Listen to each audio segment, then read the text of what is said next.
Before the fire went out, that's when the best stories were told. Before you settle in, take a moment to like this video and subscribe to the Sleepy Griot.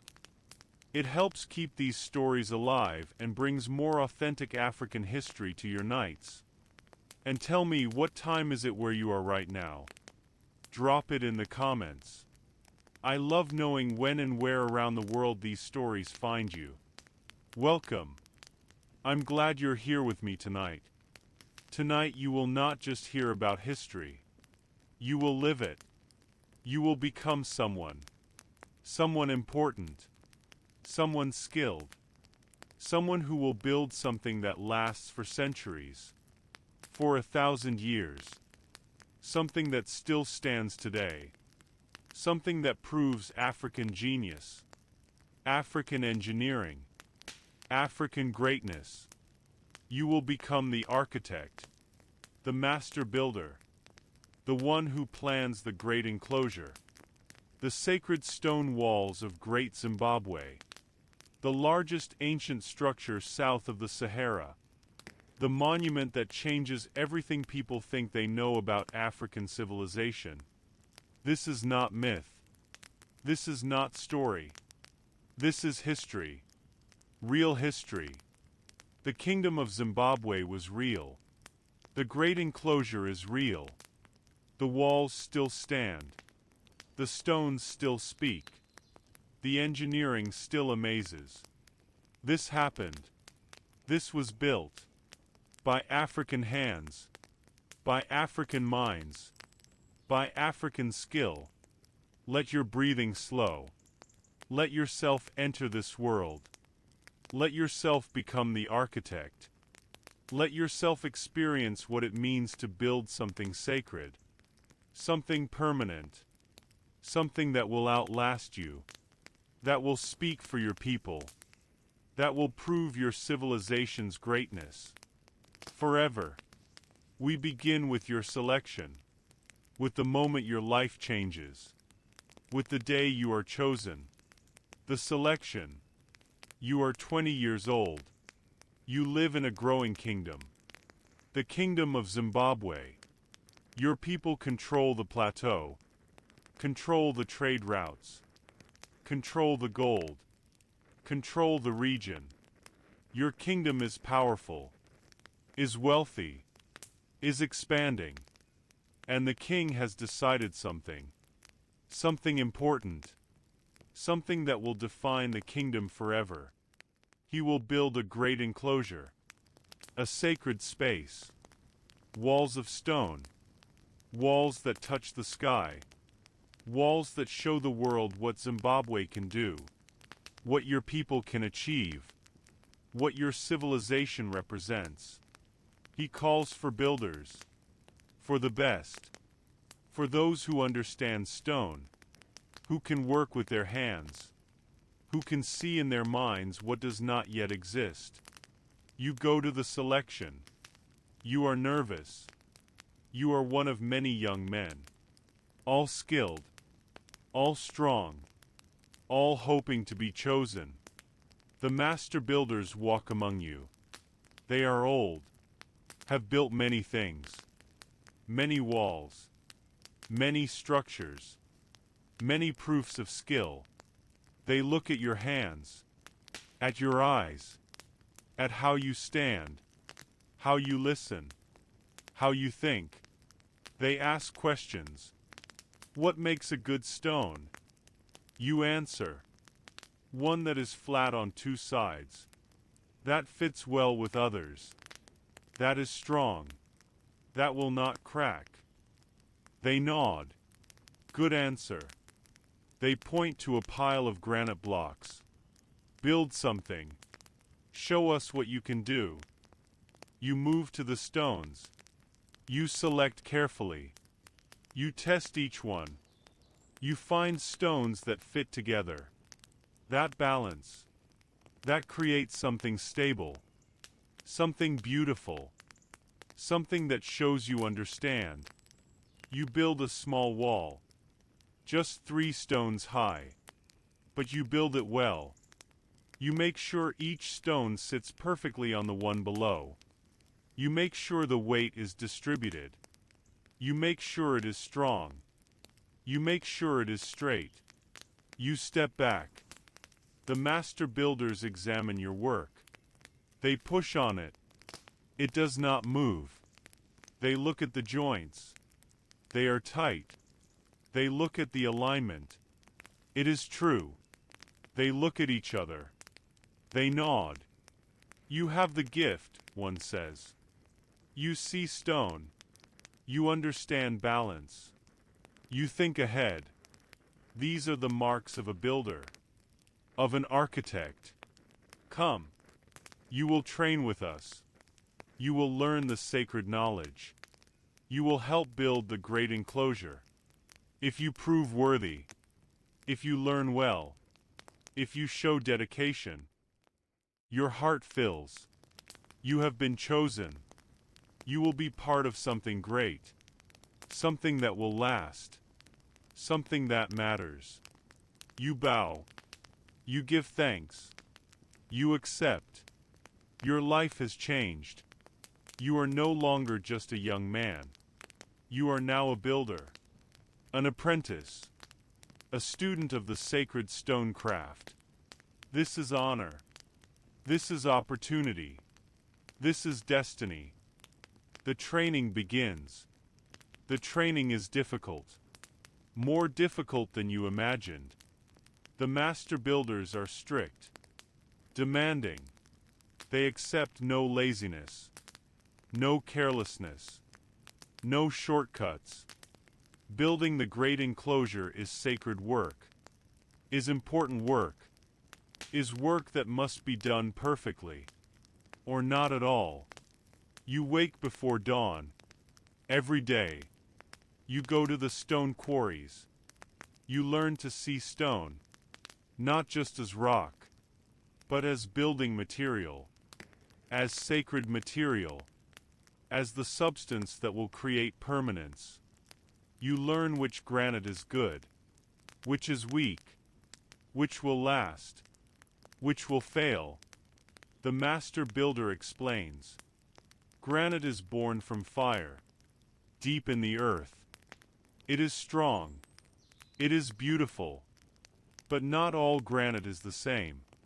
Some has cracks, hidden cracks, weaknesses you cannot see until you work with it.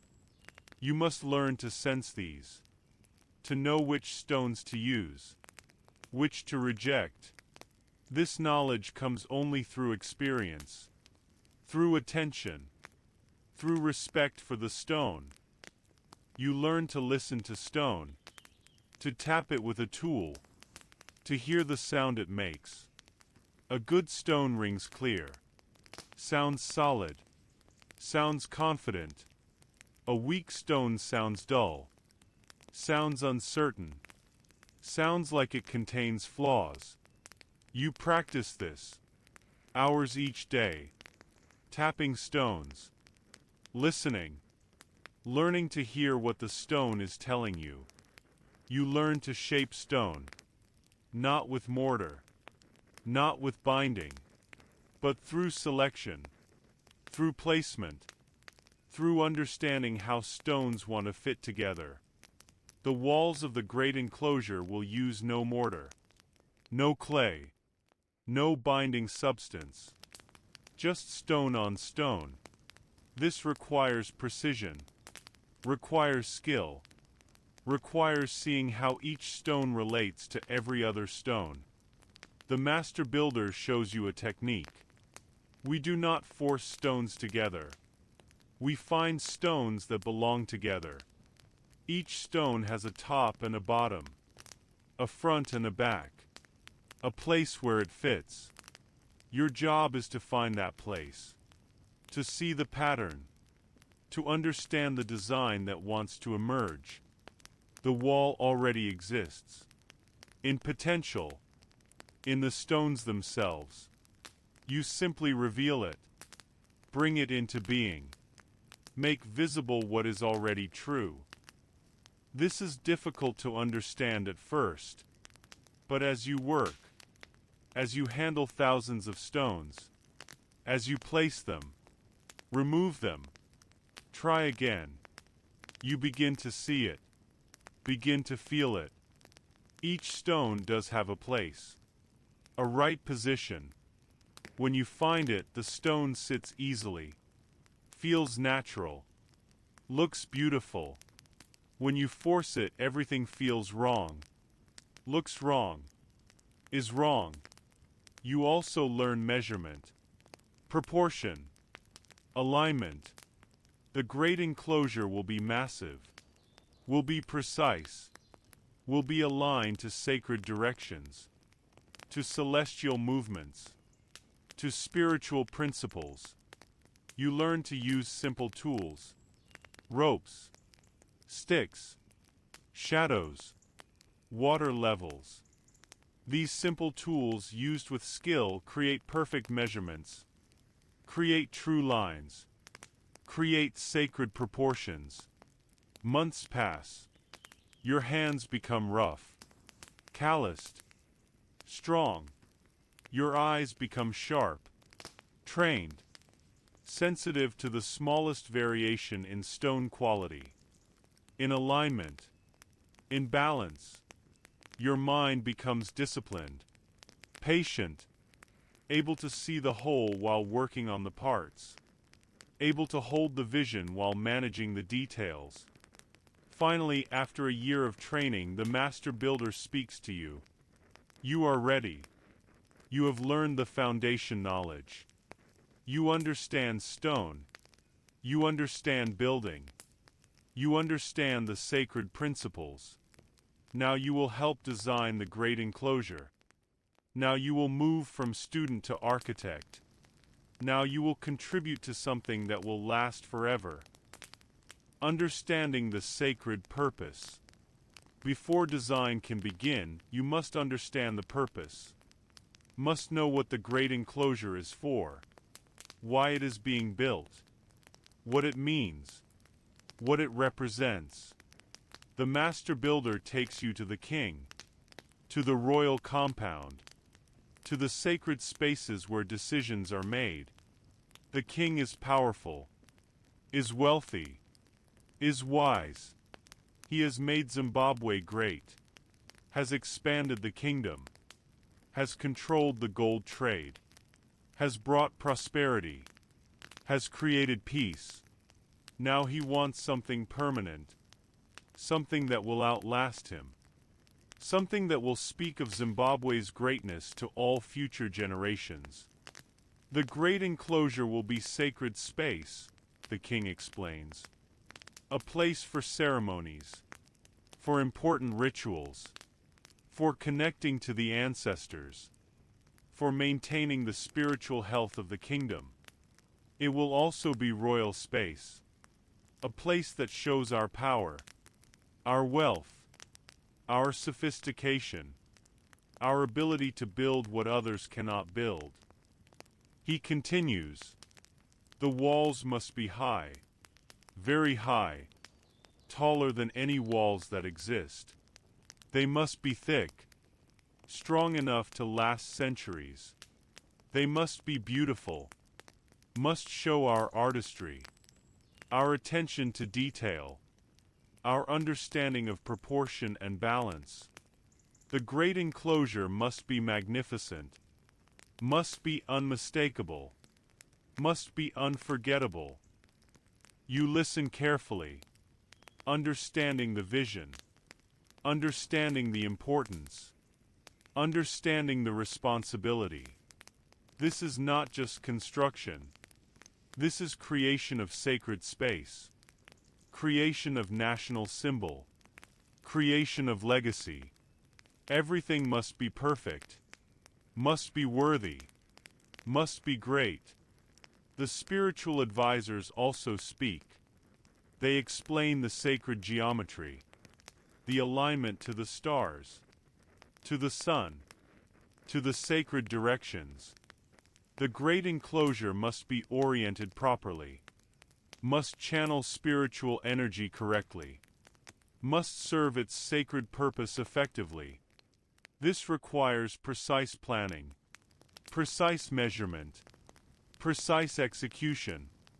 The entrance must face east, one advisor says, where the sun rises, where new beginnings come from, where light enters the world. This is sacred direction. This is proper alignment. Everything else will be arranged around this. The conical tower will be positioned to mark important celestial events, to create shadow patterns that tell us when to perform ceremonies, when to plant, when to harvest, when to honor the ancestors. You take notes, draw diagrams, ask questions. You must understand completely before you can design, before you can plan, before you can begin to build. The sacred purpose must guide everything, every decision, every measurement, every stone placed. Nothing is random. Nothing is arbitrary. Everything has meaning. Everything serves the greater purpose. Learning from the ancestors. The master builder takes you to older structures, smaller enclosures built by previous generations. Before we build the greatest enclosure, we must honor those who came before, must learn from their work, must understand what they achieved, and what we can improve. You study the old walls. They are beautiful, are strong, have lasted many years. But they are smaller, simpler. The techniques are good. But the great enclosure will require more, will require innovation, will require taking what the ancestors did and making it greater, making it higher, making it more magnificent. The ancestors gave us the foundation, the master builder says. They developed dry stone technique. They learned to select granite. They understood how to create stable walls without mortar. We honor them by building on their knowledge, by taking it further, by achieving what they would have achieved if they had our resources, our time, our purpose. You learn the old prayers, the words spoken when laying foundation stones, the ceremonies performed when completing a wall, the offerings made to the ancestors who protect builders, who guide hands, who prevent accidents, who bless the work. These traditions are important, are sacred, must be maintained even as techniques improve, even as structures grow larger. You also visit the ruins of failed structures, places where walls fell, where designs did not work, where builders made mistakes. These are harsh teachers, but important teachers. You learn what not to do. Learn what weaknesses look like. Learn how failures begin. Learn how to prevent disaster before it happens. One old wall shows a critical lesson. It was built too quickly. The builders did not select stones carefully, did not ensure proper weight distribution. After years, the wall developed a lean, then a crack, then it collapsed, destroyed months of work, wasted valuable stones, created dangerous situation, all because of impatience, because of lack of attention to fundamentals. This is why we train you so thoroughly, the master builder explains. This is why we take our time, why we check everything twice, why we never rush sacred work. The great enclosure must stand for centuries, for generations beyond counting. We cannot afford mistakes, cannot accept flaws, cannot allow anything less than perfection. You understand. You accept the weight of this responsibility. Accept that your work will be judged not just by those alive today, but by those who come centuries from now, by those who will see these walls and judge your civilization. your people, your skill. This is profound responsibility. This is sacred trust. This is the burden and honor of being architect. The site selection. The location for the great enclosure has already been chosen. But you must understand why. Must see what makes this place special. Sacred. Right for such an important structure. The master builder takes you to the site. A hill. A special hill. A place that rises above the surrounding land. That can be seen from a distance. That commands attention. That demands respect. This hill is sacred, the master builder explains. Has been sacred for generations. The ancestors are strong here. The spirits are present here. The connection to the divine is clear here. This is why the great enclosure must be built here. To honor the sacredness. To amplify it. To create physical manifestation of spiritual truth. You walk the site. Feel the land. Notice how the wind moves. How the sun travels across the sky. How the rain flows. How the stone lies beneath the soil. All of this matters. All of this affects how you build, where you build, how you align the walls, how you work with the natural features rather than against them. The hill has good granite, very good granite. The same granite you will use for the walls exists right here, in the hill itself, in the exposed rocks, in the boulders scattered across the site. This is providence. This is confirmation that this place is right. The materials you need are provided. By the land. By the ancestors. By divine intention. You also notice the view. From this hill you can see for miles. Can see the approaching traders. Can see the surrounding villages. Can see the kingdom spreading out below. This is strategic position. Is powerful position. The great enclosure built here will dominate the landscape. Will be visible. Will be impressive. Will be unmistakable proof of Zimbabwe's power. The spiritual advisors perform ceremonies. They speak to the ancestors. Ask permission to build. Ask for blessing. Ask for protection during construction. They make offerings, pour libations, burn sacred herbs, create spiritual foundation before physical foundation begins. This is necessary. This is proper. This is how sacred building must start. You participate in these ceremonies. You are not just architect. You are spiritual servant. You are creating sacred space. This requires spiritual preparation, spiritual purity, spiritual dedication. You fast, you pray, you cleanse yourself, you prepare your mind, your heart, your spirit, for the work that is coming, for the responsibility you carry, for the legacy you will create. Initial planning. Now the real work begins. The planning, the designing, the calculating, the envisioning. You sit with the master builders, with the spiritual advisors, with the king's representatives. Everyone contributes. Everyone has knowledge. Everyone has requirements. Your job is to bring it all together.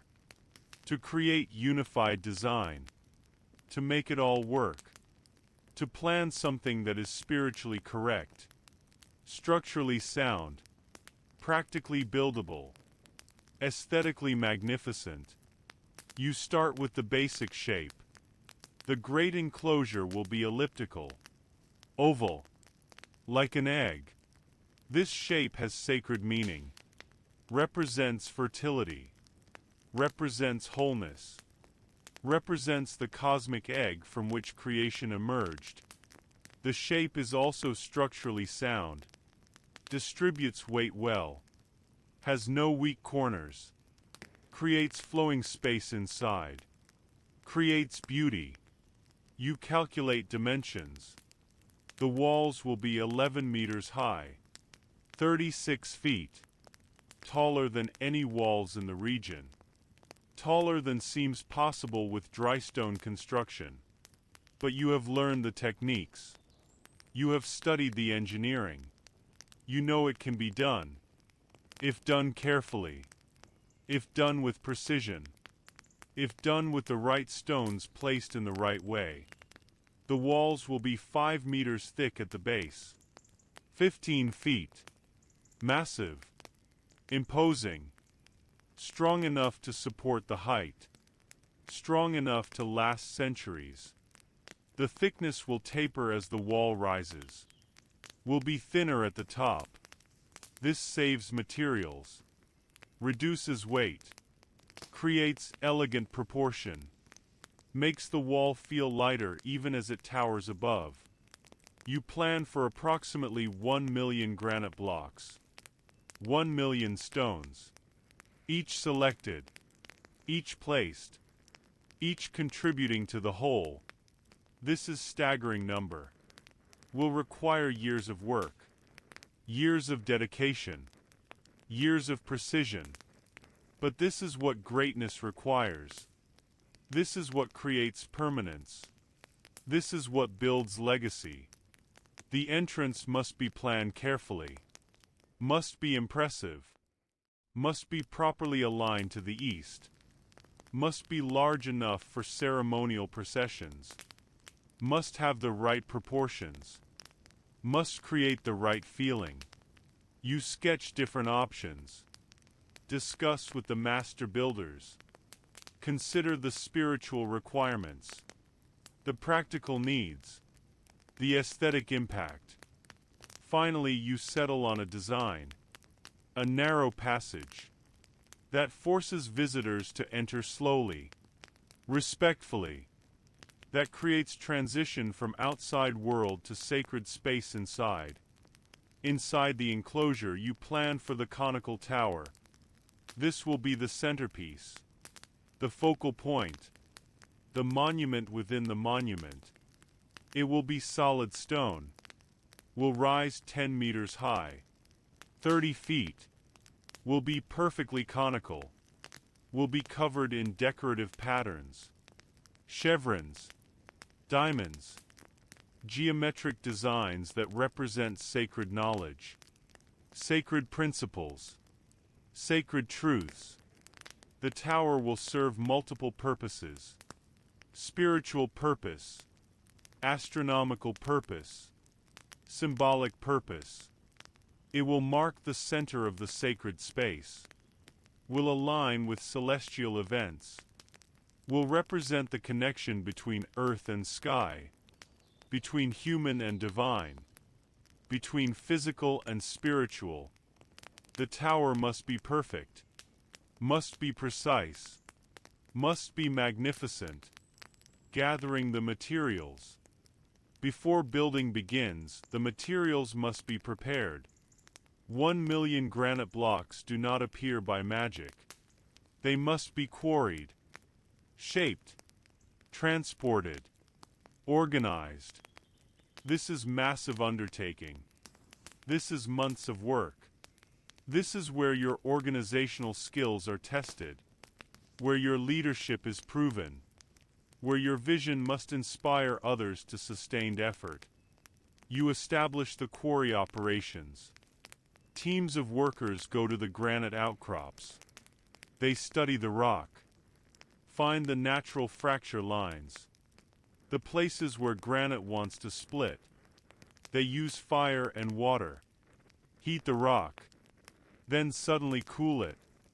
The thermal shock creates cracks, splits the granite along its natural grain, creates large blocks, rough blocks, that can be refined, shaped, made into building stones. Other workers transport the blocks, using logs as rollers, using ropes, using human strength and ingenuity. They move these massive stones from quarry to building site. Slowly, carefully, without damage. This is hard work. Requires coordination. Requires patience. Requires sustained effort over long period. At the building site, stonemasons refine the blocks. They chip away excess.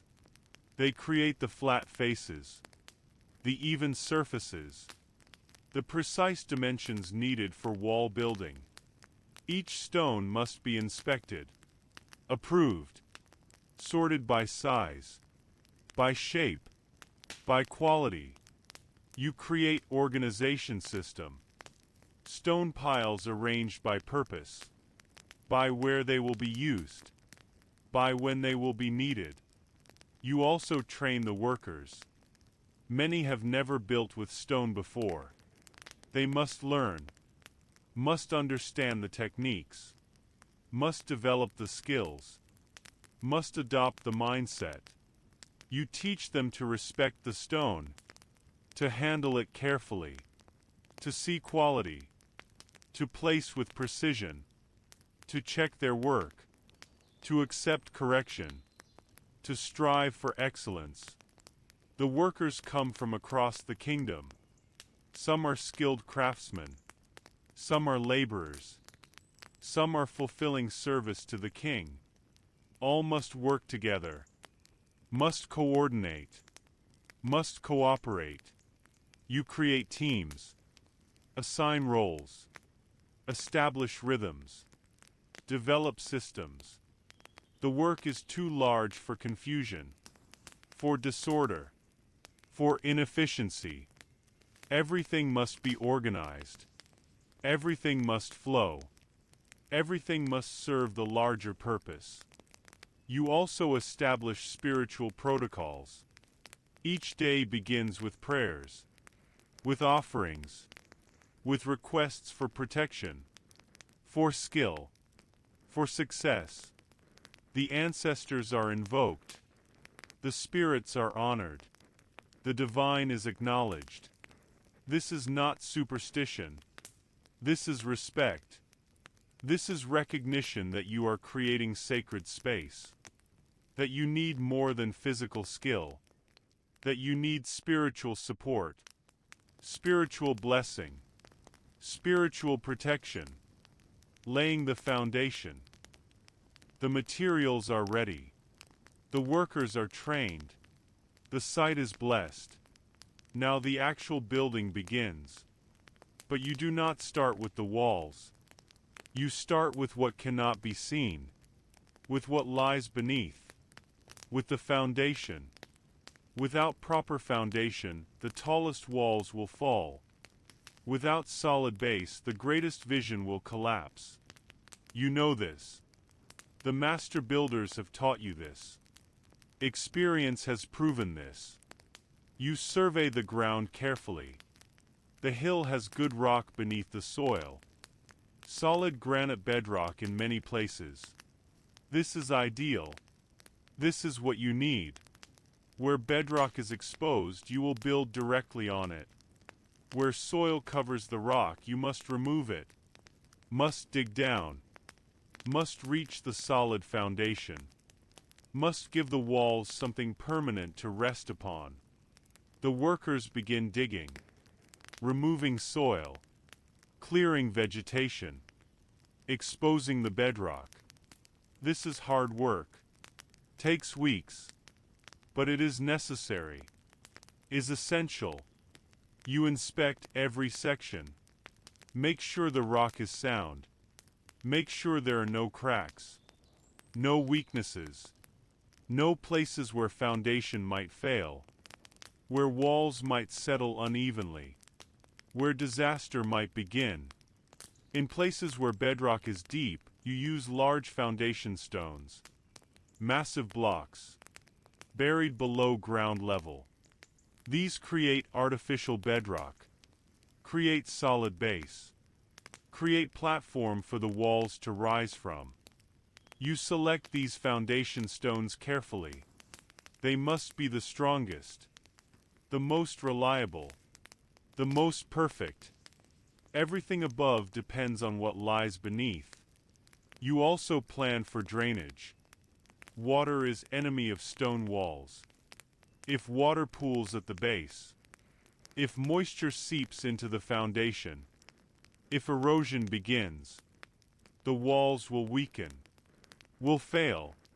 You create channels, slight slopes, ways for rainwater to flow away, to move harmlessly, to never accumulate, to never threaten the structure.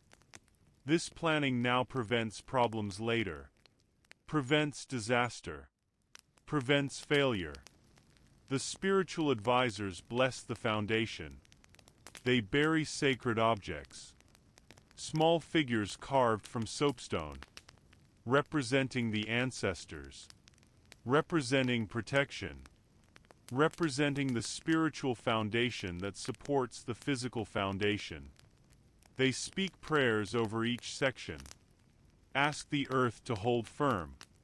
Ask the stone to remain solid. Ask the ancestors to protect. This is not separate from engineering. This is part of engineering. Physical and spiritual working together. As they always have. As they must. The first courses. The foundation is complete.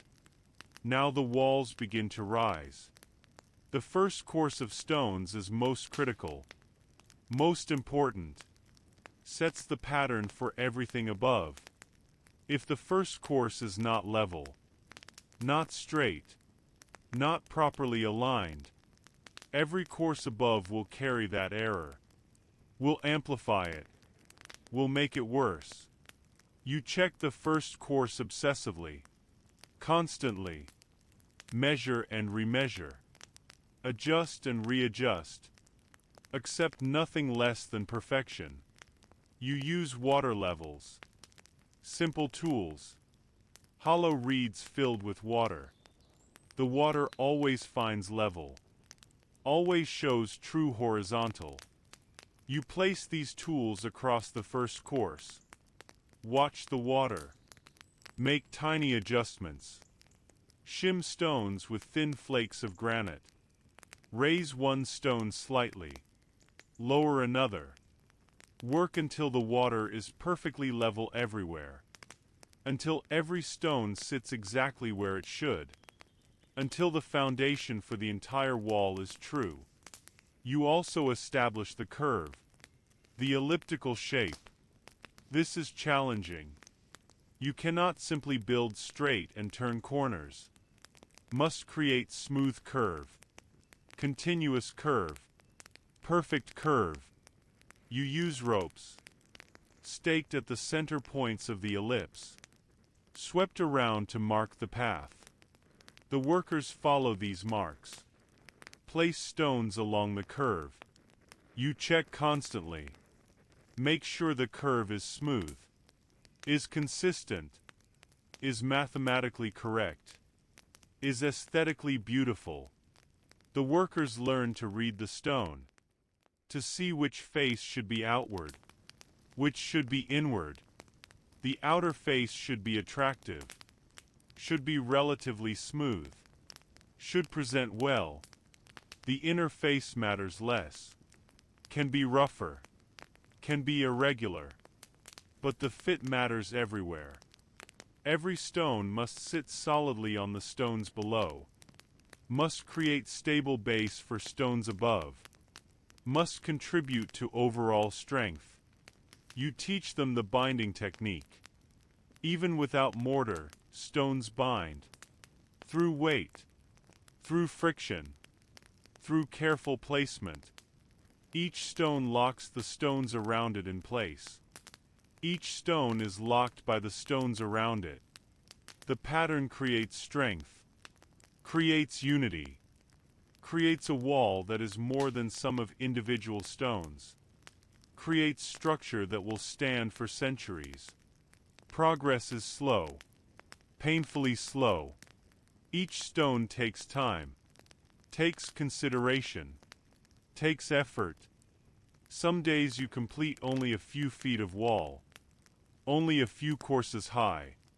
But you do not rush, cannot rush. Quality is everything. Permanence is everything. Glory requires patience, requires dedication, requires refusing to compromise, refusing to accept less than excellence. The workers' lives. You are not just architect, not just designer. You are also manager, leader, responsible for hundreds of workers, for their safety, for their welfare, for maintaining their motivation, for keeping them dedicated to work that will take years, that will test them, that will demand everything they have. The workers live on site, in temporary structures, simple huts, built around the construction area. They wake with the sun, work through the morning, rest during the hottest part of the day, work again in the afternoon, stop when light begins to fade. This is the rhythm. Day after day, week after week, month after month, you ensure they are fed well. Building requires strength, requires energy, requires good nutrition. The kingdom provides, sends cattle, sends grain, sends vegetables.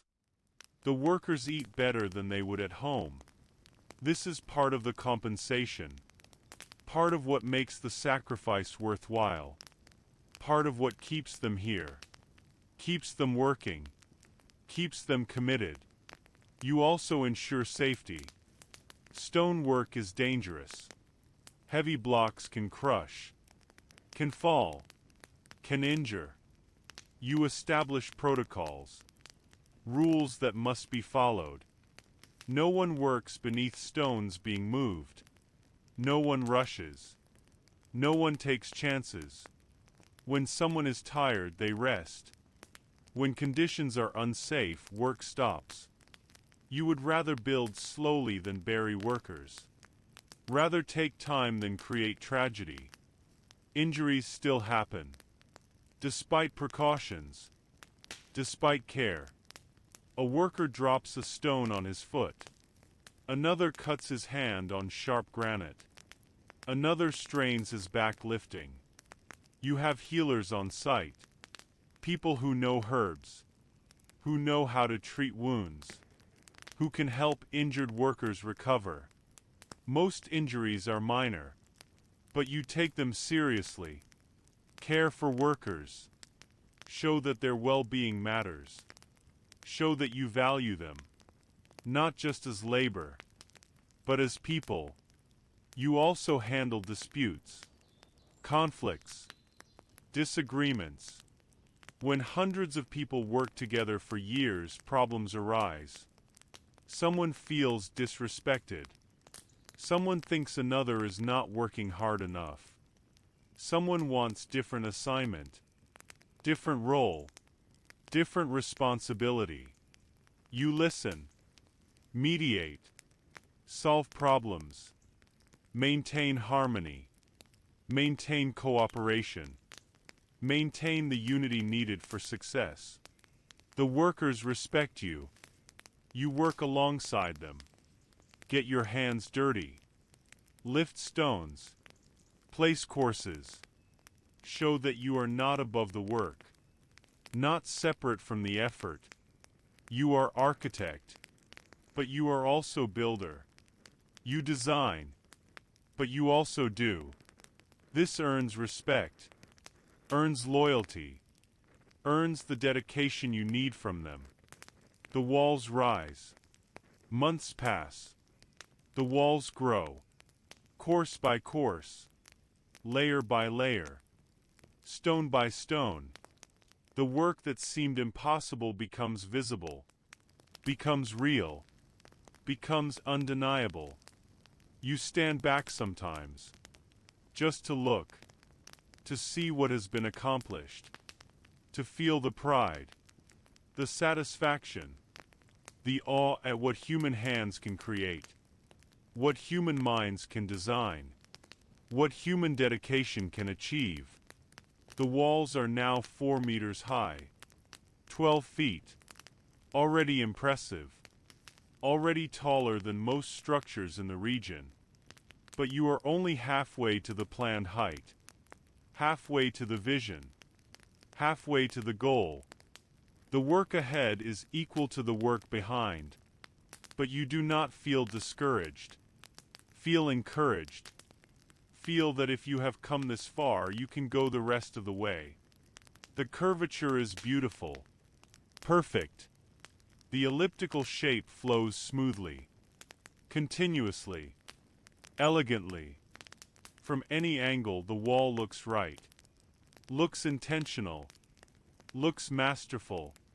People come to see, visitors from other kingdoms, traders from distant lands. They stand and stare, cannot believe, cannot comprehend. How is this being built without mortar? How is it so straight, so high, so perfect?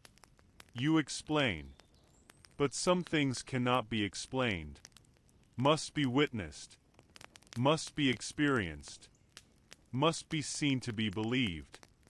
The king visits regularly, inspects the progress, walks inside the growing enclosure, imagines it complete, imagines the ceremonies that will happen here, the spiritual work, the royal gatherings, the proof of Zimbabwe's greatness. He is pleased, very pleased. He increases resources, sends more workers, more supplies, more support. He wants the great enclosure completed, wants to see it finished, wants to use it, wants it to serve its purpose. You also begin to see engineering challenges. The higher the wall grows, the more difficult it becomes. Moving stones up, placing them at height, ensuring they fit properly when working from scaffolding, when reaching, when unable to see as clearly. You adapt, create ramps, build platforms, develop techniques for working at elevation, for maintaining quality even when conditions are harder, for refusing to let difficulty compromise excellence. The wall's thickness decreases as planned. At 4 meters high, the wall is now 4 meters thick. Still massive, still strong, but lighter than at the base. This taper is necessary, is important, makes the higher courses easier, uses less material, creates better proportions, makes the wall feel lighter, more elegant, more sophisticated, less like brute force, more like intelligent design. The decorative patterns. The great enclosure is not just functional, is also artistic, is also beautiful, is also expression of culture, of aesthetics, of Zimbabwe's sophistication. You begin to plan the decorative elements, the patterns that will adorn the upper sections, that will make this more than just walls, will make this architecture, art, cultural statement.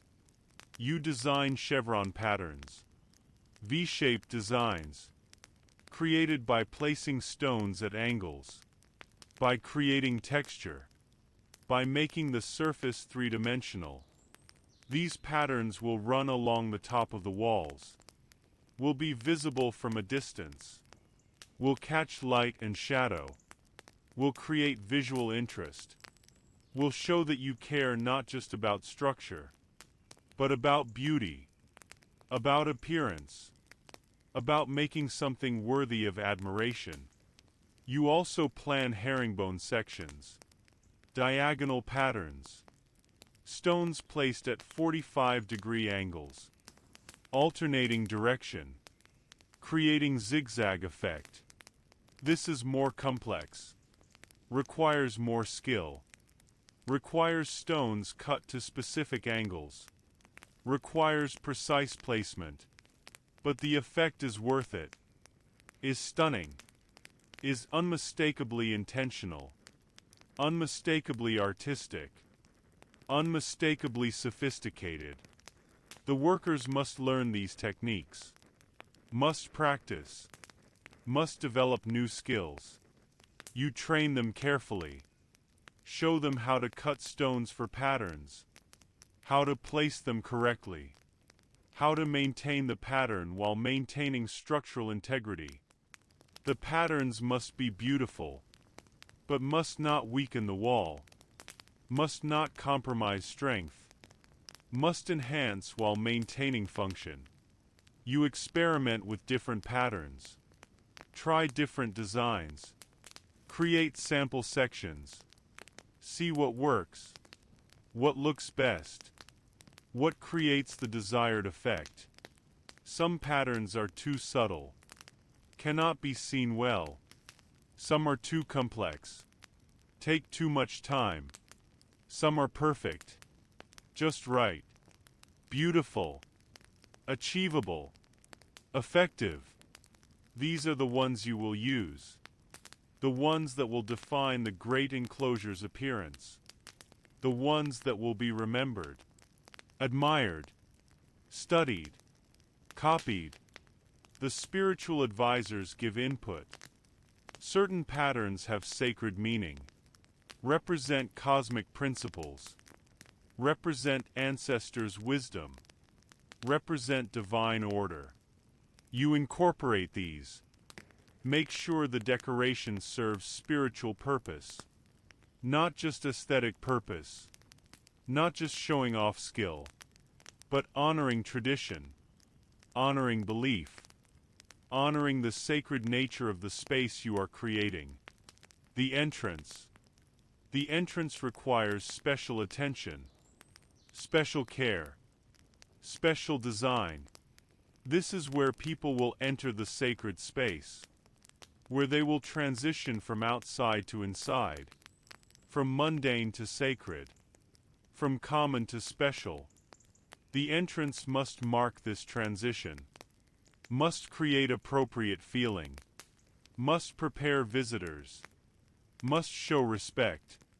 You design a narrow passage, just wide enough for one person. This forces visitors to enter slowly, to enter one at a time, to enter respectfully. No rushing in, no casual entrance, no disrespect. The narrowness creates deliberation, creates intentionality, creates the right mindset, the right approach, the right attitude. The passage curves, does not go straight through the wall, curves gently. This means visitors cannot see inside until they are fully through, cannot see what awaits, must trust, must accept, must enter with faith. This is intentional, is important, is part of creating sacred experience, sacred space, sacred feeling. The walls of the entrance rise higher than elsewhere, create a sense of enclosure, of passing through, of transformation. As visitors move through the entrance passage, they are surrounded by stone, surrounded by the work, surrounded by permanence. This impacts them, changes them, prepares them for what they will encounter inside, for the sacred space, for the presence of the divine. You also include steps, rising slightly as visitors enter. Not many steps, just enough to create sense of elevation, of ascension, of moving upward. This has spiritual meaning, moving from lower to higher, from earth toward heaven, from physical toward spiritual. The steps are carefully designed, comfortable, easy to climb, but present, noticeable, meaningful. The entrance will be framed with special stones, the largest, the smoothest, the most impressive. These frame stones will announce, will declare, will make clear that this is entrance to something important, something special, something that deserves respect, deserves reverence, deserves appropriate approach, challenges and solutions. Not everything goes smoothly. Problems arise. Challenges emerge. Things you did not anticipate, did not plan for, did not expect. This is part of building, part of creating something unprecedented, part of pushing boundaries, part of achieving what has never been achieved before. One section of wall develops a lean, a slight lean, barely noticeable at first. But you see it, recognize it, know it will get worse, know it must be addressed. You stop work on that section. Investigate. Discover that foundation stones settled slightly, created unevenness, created instability. You must dismantle, must rebuild that section, must ensure the foundation is truly solid. This is discouraging, is frustrating, represents lost time, lost effort, but is necessary, is right, is what excellence requires. The workers learn from this, learn that mistakes happen, but mistakes must be corrected, must be fixed immediately, before they become disasters, before they compromise the entire structure. They see you take responsibility, see you fix problems, see you maintain standards. This teaches them, shapes them, makes them better builders, better workers, better contributors to greatness. You also face material shortages. The quarry operation cannot keep up with demand, cannot provide stones fast enough. You must slow construction, must wait for materials, must be patient. This is frustrating. You want to maintain momentum, want to keep progress steady, but you cannot build without stones, cannot rush the quarry, cannot compromise quality by using inferior stones just to maintain pace. You use this delay productively. Train workers in decorative techniques. Prepare for the next phase. Plan the conical tower in detail. Work on design elements. Make sure when stones arrive you are ready. When work resumes, it will proceed smoothly, efficiently, without confusion or uncertainty. Weather also challenges. The rainy season comes. Heavy rains. For weeks. Building must stop. Cannot place stones in rain. Cannot ensure proper fit when everything is wet. Cannot see clearly. Cannot work safely. You cover completed sections. Protect them. Make sure rain does not damage what has been built. Make sure erosion does not undermine foundations. Make sure the work is preserved, protected, maintained. The workers use this time to rest, to visit families, to recover from months of hard labor.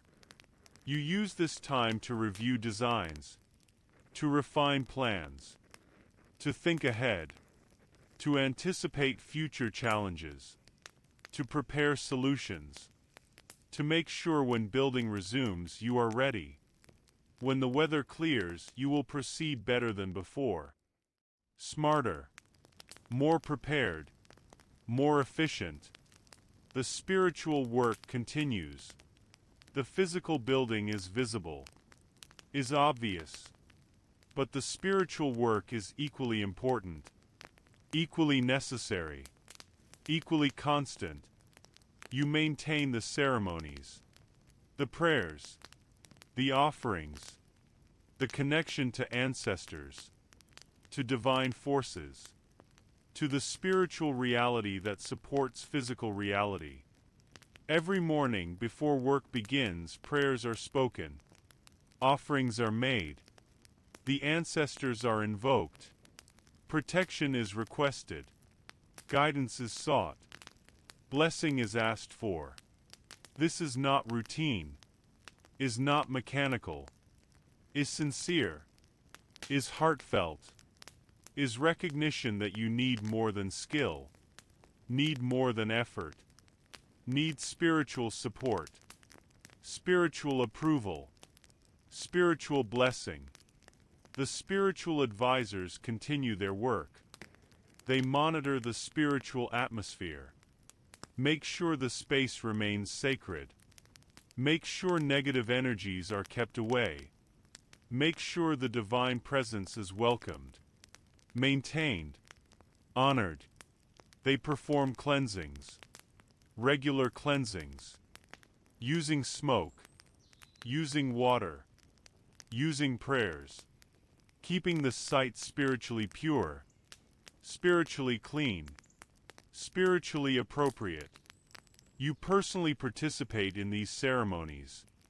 You are not just observer, not just administrator. You are participant. You pray. You offer. You connect. You acknowledge that your skill is gift. Your vision is inspiration. Your success is blessing. You do not take credit alone. Do not claim sole responsibility. You share glory with the divine, with the ancestors, with the forces that make creation possible. The workers also participate. They bring offerings, share prayers, connect spiritually to the work. This changes how they work, makes it more than just labor, makes it service, makes it sacred duty, makes it contribution to something larger than themselves, larger than economics, larger than personal benefit, something eternal, something spiritual, something that matters to the divine. Some workers have spiritual experiences, visions, dreams, feelings of presence, of being watched, of being helped, of being guided. They report these to the spiritual advisors, who listen, who interpret, who provide guidance. These experiences are real, are valid, are part of what happens when sacred space is created, when physical and spiritual work together, when humans cooperate with divine in active creation. The community impact. The great enclosure is not being built in isolation, is not separate from the community, is part of the kingdom, part of daily life, part of what Zimbabwe is becoming. The construction affects everyone, involves everyone, matters to everyone. The economy benefits.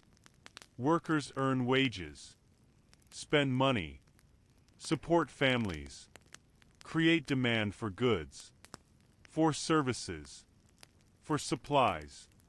Traders benefit, craftsmen benefit, farmers benefit. The circulation of wealth creates prosperity, creates growth, creates opportunity. The great enclosure is not just consuming resources, is generating activity, generating benefit, generating positive change. The kingdom's reputation grows.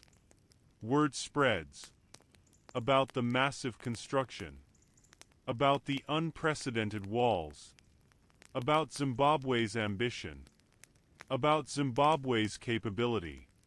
Traders come to see, to witness, to report back to their home kingdoms. Zimbabwe is becoming known, is becoming respected, is becoming admired. The great enclosure, even unfinished, is already serving one of its purposes, already proving Zimbabwe's greatness. Young people are inspired. They see what is possible, what can be achieved, what humans can create. Some want to become builders, want to learn stone work, want to contribute to future projects.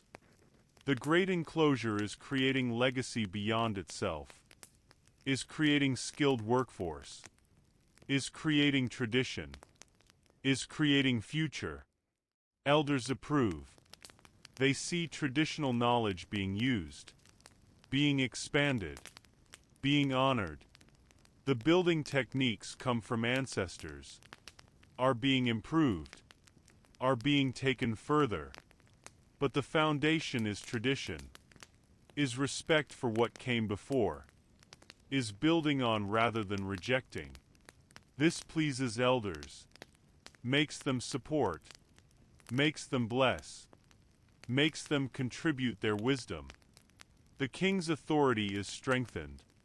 He commanded this to be built, and it is being built.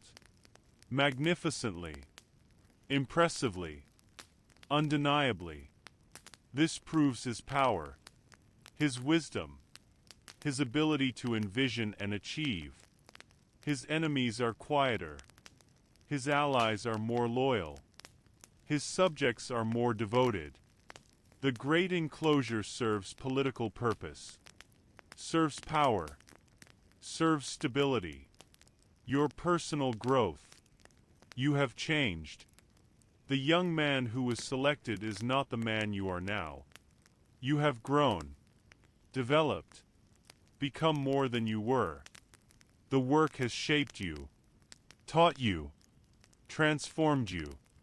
You have learned leadership, how to manage hundreds of workers, how to inspire, how to correct, how to maintain standards while maintaining morale, how to push for excellence while caring for people, how to be demanding and compassionate simultaneously. These are not skills you had before, are skills the work taught you, skills you will carry forever.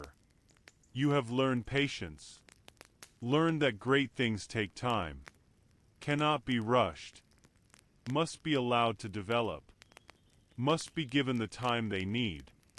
Your younger self wanted quick results, wanted immediate success. Now you understand. Understand that value takes time. Quality takes time. Greatness takes time. This patience will serve you always. You have learned humility. You designed much of this, solved many problems, made many decisions. But you also know, you could not have done this alone.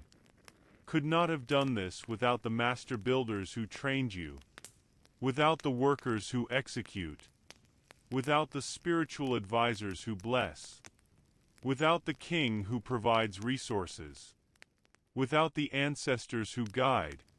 Success is collective, is shared, is gift from many sources. You have also learned confidence.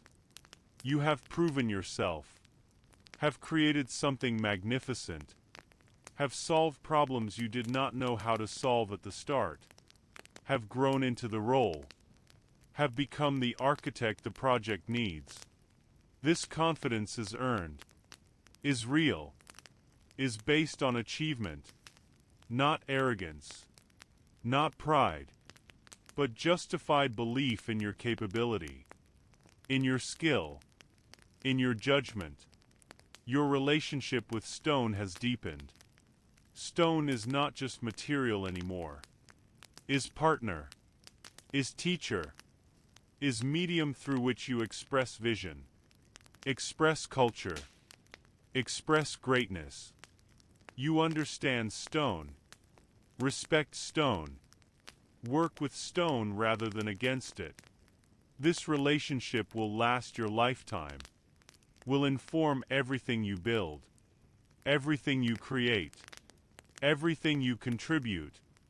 Reaching the height. The walls are now 7 meters high, 23 feet, taller than 3 men standing on each other's shoulders, taller than any structure most workers have ever seen. And still you continue, still you build, still you add course after course, stone after stone, moving toward the vision, toward the 11 meters planned, toward the height that will make this truly great, truly unprecedented, truly magnificent. Working at this height is different, is more difficult, requires scaffolding, requires ramps, requires new techniques. You design elaborate wooden structures, platforms that allow workers to stand at the height they need, to see what they are doing, to place stones accurately, to maintain quality even when working far above the ground. The scaffolding itself is engineering challenge. Must be strong enough to hold workers and stones. Must be stable. Must not shift. Must not collapse. You use entire trees, massive timbers, lashed together with ropes, braced carefully, tested thoroughly, before any worker climbs, before any stone is lifted. You make sure the scaffolding is safe, is reliable, is worthy of trust. Moving stones to height requires ingenuity. You create ramps, sloping pathways built of earth and stone. Workers roll stones up these ramps on logs, push them, pull them, inch by inch. It is slow, is exhausting, but it works. Gets massive granite blocks to the height where they are needed, where they can be placed, where they can become part of the wall. You also use levers, simple machines, poles inserted beneath stones, fulcrums positioned correctly, workers pushing down on one end, the stone rising on the other end. With proper leverage, even massive stones can be moved, can be positioned, can be placed exactly where they belong. Physics serving human purpose. Simple principles creating impressive results. The workers are tired. Years of hard labor. Years of lifting. Years of precision work. But they are also proud. They can see what they are creating. Can see the walls towering. Can see something that will last forever. That their grandchildren will see. That travelers from distant lands will admire. This pride sustains them, gives them energy, gives them reason to continue, to finish, to complete what has been started. You rotate workers, give rest periods, make sure no one is pushed beyond their limits, beyond their safety, beyond their health.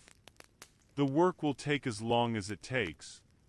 You will not sacrifice workers to speed, will not trade lives for progress, will not compromise the people for the project. The great enclosure must be built with honor, with care, with respect for everyone involved. Finally, after years of work, the walls reach full height, 11 meters, 36 feet. You stand at the base and look up. Cannot see the top without tilting your head back. Cannot believe this is real. Cannot comprehend that you designed this, that you built this, that you made this happen. The walls curve gracefully, rise powerfully, command attention, demand respect, prove capability, prove civilization, prove greatness. The chevron patterns. Now comes the artistry, the decoration, The patterns that will make these walls more than just functional. That will make them beautiful. That will show Zimbabwe's sophistication. Zimbabwe's culture. Zimbabwe's aesthetic sense. You begin with the chevron patterns. The V-shaped designs that will run along the top of the walls. You teach the workers the technique. Stones must be cut at angles. Precise angles. So they fit together in V formation. Point upward. Create the chevron shape. This requires more skill than simple wall building. Requires understanding geometry. Requires precision cutting. Requires careful placement. Not every worker can do this. Only the most skilled. Only those with steady hands. With good eyes. With attention to detail. You create the first chevron yourself. Show them how it should look. How the stones should align. How the pattern should flow. The workers watch carefully. Study your technique. See what excellence looks like. See what they are aiming for. Then they try. Some succeed immediately. Some struggle. Some need practice. You are patient. You guide. You correct. You encourage. You know they will learn. Will improve. Will create something magnificent. The chevron pattern begins to appear. One V at a time. One section at a time. Slowly the decoration spreads along the wall. From one side. Working toward the other. The pattern catches light differently than the flat wall. Creates shadow. Creates texture. Creates visual interest. Makes the wall come alive. Makes it dynamic. Makes it art. You vary the pattern slightly. Make some chevrons deeper. Some shallower. Some pointing sharply upward. Some more obtuse. This variation prevents monotony. Creates rhythm. Creates flow. The pattern is consistent, but not mechanical. Shows human hand. Shows artistic sensibility. Shows that this is creation, not just construction. The workers begin to take pride in this work. Begin to compete friendly. To see who can create the cleanest chevron. The most precise angles. The best fit. This competition raises quality. Raises standards. Makes everyone try harder. Work more carefully. Achieve more. The decoration becomes excellent. Becomes something that will be admired. Studied. Remembered. The spiritual advisors explain the meaning. The chevrons point upward. Toward sky. Toward heaven. Toward the divine. This is intentional. Is symbolic. Is part of the sacred purpose. The pattern reminds everyone. This is not just building. This is connection. Connection between earth and sky. Between human and divine. Between physical and spiritual. The pattern teaches. The pattern speaks. The pattern serves. Planning the conical tower. Inside the great enclosure you plan the centerpiece. The conical tower. This will be the most challenging part of the entire project. Will require everything you have learned. Everything you can do. Everything you can achieve. The tower will be solid stone. Will rise 10 meters. 30 feet. Will taper perfectly to a point. Will be covered in decorative patterns. Will be the monument within the monument. You begin with calculations. The tower will be circular. Will decrease in diameter as it rises. Will maintain perfect proportion. Perfect taper. Perfect conical shape. This requires mathematical precision, requires understanding geometry, requires planning every course, every stone, every layer. You draw diagrams, create models, work out the mathematics, make sure the design is possible, is buildable, is achievable. The base must be perfect, must be perfectly circular, must be precisely positioned. You use rope compass, stake at center, rope extending to the radius. Sweep the rope around. Mark the circle on the ground. This circle must be exact, must be true. Everything above depends on it. If the base is not perfect, the tower will not be perfect, will lean, will look wrong, will fail. You also plan for the center. The tower will be solid, but the very center will contain something special, something sacred. The spiritual advisors will place objects inside, sacred objects, offerings to the ancestors, to the divine, to the forces that protect Zimbabwe. These objects will be sealed inside, will become permanent part of the tower, will give it spiritual power, spiritual meaning, spiritual purpose. The decorative patterns on the tower will be more elaborate than on the walls, will include chevrons, herringbone, diamond patterns, vertical lines, horizontal bands, multiple patterns working together, creating complex visual effect, creating richness, creating beauty that rewards close examination, that reveals more the longer you look, that proves the sophistication of the builders, of the culture, of the civilization. You plan for approximately 15,000 stones in the tower, each selected, each shaped, each placed with precision. The tower will take a year to build, maybe more, will require the most skilled workers, the most careful work, the most dedicated effort, but it will be worth it, will be the crown jewel, will be the proof of mastery, will be the monument that defines the great enclosure, that defines Zimbabwe, that defines achievement. Beginning the tower. The foundation for the conical tower is laid with ceremony. With great ceremony, the spiritual advisors perform elaborate rituals. The king himself attends.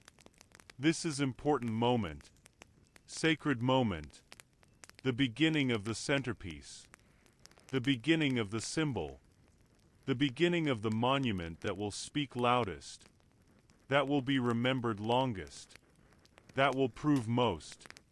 The sacred objects are placed in the center. Small carvings, precious metals, offerings from the king, prayers written on bark, items from the ancestors' graves, all carefully arranged, all blessed, all dedicated to the protection and prosperity of Zimbabwe. The spiritual advisors speak prayers over them. Long prayers, ancient prayers, prayers that connect this moment to all of history, to all of tradition, to all of sacred purpose. Then the first stones are laid. You place the first stone yourself. The king places the second. The master builder places the third. Important people. Important moment. Important beginning. Each stone is placed with prayer, with intention, with dedication. The foundation circle is created. Perfect circle. Solid circle. Sacred circle. The work proceeds carefully, more carefully than anywhere else. Each stone is inspected multiple times. By you. By the master builder. by the most experienced workers. No stone is placed until everyone agrees it is right. It fits correctly. It serves the design. This slows progress, but ensures quality, ensures perfection, ensures the tower will be what it must be. The first course is completed. You measure the circle. Check it against the plan. It is perfect. Exactly the diameter intended. Exactly circular. Exactly positioned. The foundation for greatness has been laid. Now the tower can rise, can grow, can become what it is meant to become. The workers selected for the tower are the best, the most experienced, the most skilled, the most dedicated. They understand the importance, understand the challenge, understand the honor of being chosen for this work. They approach it with reverence, with dedication, with commitment to excellence that exceeds even their normal high standards. You establish rituals for the tower work. Each morning before starting, prayers are spoken. Offerings are made. The ancestors are invoked. The divine is honored. At midday, brief ceremony. At end of day, thanksgiving. The spiritual dimension is maintained, is emphasized, is never forgotten. The tower is not just engineering, is spiritual work, is sacred creation, is connection to forces beyond human understanding. The tower rises. Week by week the tower grows, course by course, layer by layer, stone by stone. The circular base becomes cylindrical shaft, straight walls rising, then gradually beginning to taper, beginning to angle inward, beginning to create the cone shape. This tapering requires constant calculation, constant measurement, constant adjustment. Each course must be slightly smaller than the one below, must maintain the precise angle, must continue the perfect cone. You use string lines, suspended from a point above where the top will be. These strings hang down, show the angle the tower must follow. Workers align stones with these strings. Make sure each course follows the cone shape, maintains the taper, continues the design. The strings are simple tools, but used with skill create perfect geometry, create mathematical precision, create architectural excellence. The decorative patterns begin to appear. Chevrons first, running in horizontal bands around the tower, then herringbone sections, then diamond patterns, then vertical lines created by carefully positioned stones.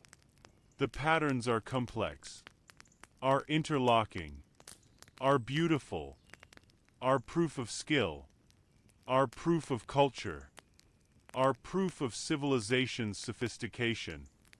Workers develop specializations. Some become expert at chevrons. Some excel at herringbone. Some master the diamond patterns. You use their expertise. Assign them to the patterns they do best. This creates efficiency, creates quality, creates the best possible result. Everyone contributes what they do best, what they can do excellently, what they can be proud of. The tower becomes a landmark, even half-built, even incomplete. Travelers see it from miles away, see it rising inside the enclosure walls, see it pointing toward sky, see it proclaiming Zimbabwe's ambition, Zimbabwe's capability, Zimbabwe's presence. The tower draws attention, draws admiration, draws respect. Even in its incomplete state, it serves its purpose. It declares. It proves. It witnesses. The king visits often, watches the tower grow, imagines it complete, imagines ceremonies performed here, imagines spiritual power concentrated here, imagines this tower standing for centuries, for generations beyond counting, speaking to the future, speaking about Zimbabwe, speaking about greatness achieved. He is pleased, very pleased, increases support, increases resources, increases his commitment to seeing this completed, completed magnificently. Challenges of the taper. As the tower rises higher and begins to taper more sharply, new challenges emerge. The inward angle becomes more pronounced, becomes more difficult to build, requires stones cut at specific angles, requires careful calculation of how much to reduce each course, requires constant vigilance, constant checking, constant correction. You discover that some of your calculations were slightly off. The taper is happening too quickly. If continued, the tower will end before reaching the planned height. Will be too short. Will look wrong. Will not match the design. Will not achieve the vision. You must recalculate. Must adjust. Must slow the taper slightly. Must add more courses than originally planned. Must adapt. This is humbling. Reminds you that even with careful planning, even with mathematical precision, even with experience, adjustments are sometimes necessary. Reality sometimes differs from plan. You must be flexible, must adapt, must solve problems as they arise. This is part of architecture, part of building, part of creating something unprecedented. The workers respect how you handle this. You do not hide the mistake. Do not blame others. Do not pretend it is not happening.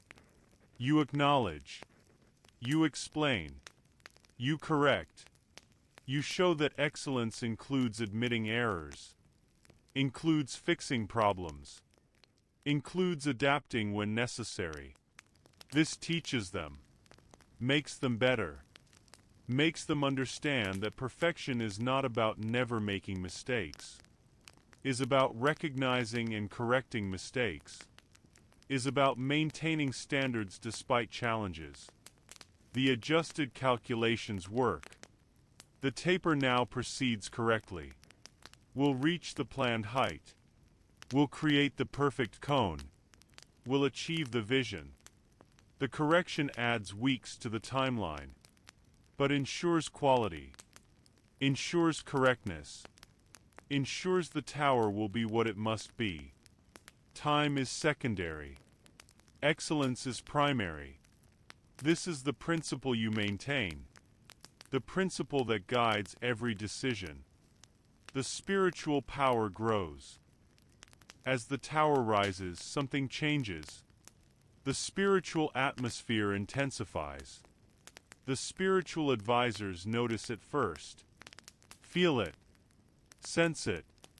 The great enclosure is becoming more than physical structure, is becoming spiritual reality, is becoming sacred space, is becoming place where the divine is present, where the ancestors gather, where spiritual power concentrates.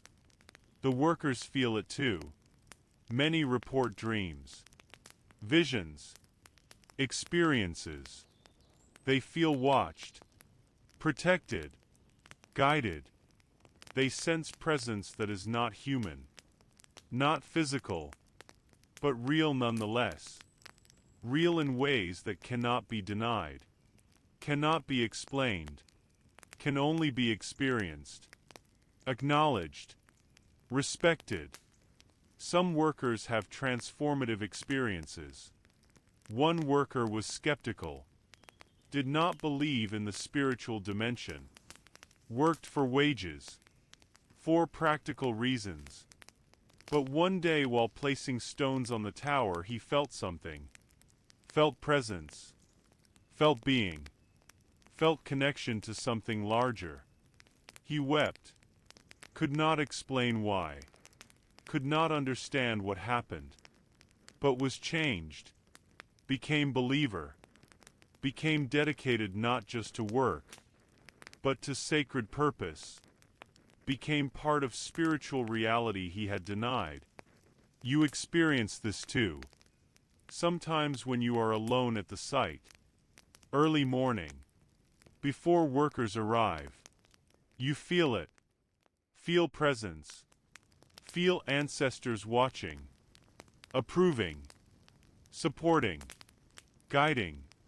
You do not see anything, do not hear anything with physical ears, but you know, you sense, you understand. You are not alone in this work, are not relying only on human skill, are supported, are blessed, are part of something larger than yourself. The spiritual advisors perform ceremonies more frequently now. The power needs guidance, needs channeling, needs proper direction.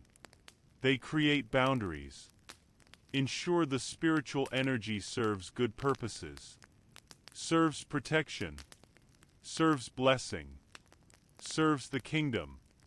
They prevent any negative forces from attaching, from corrupting, from misusing the power that is gathering.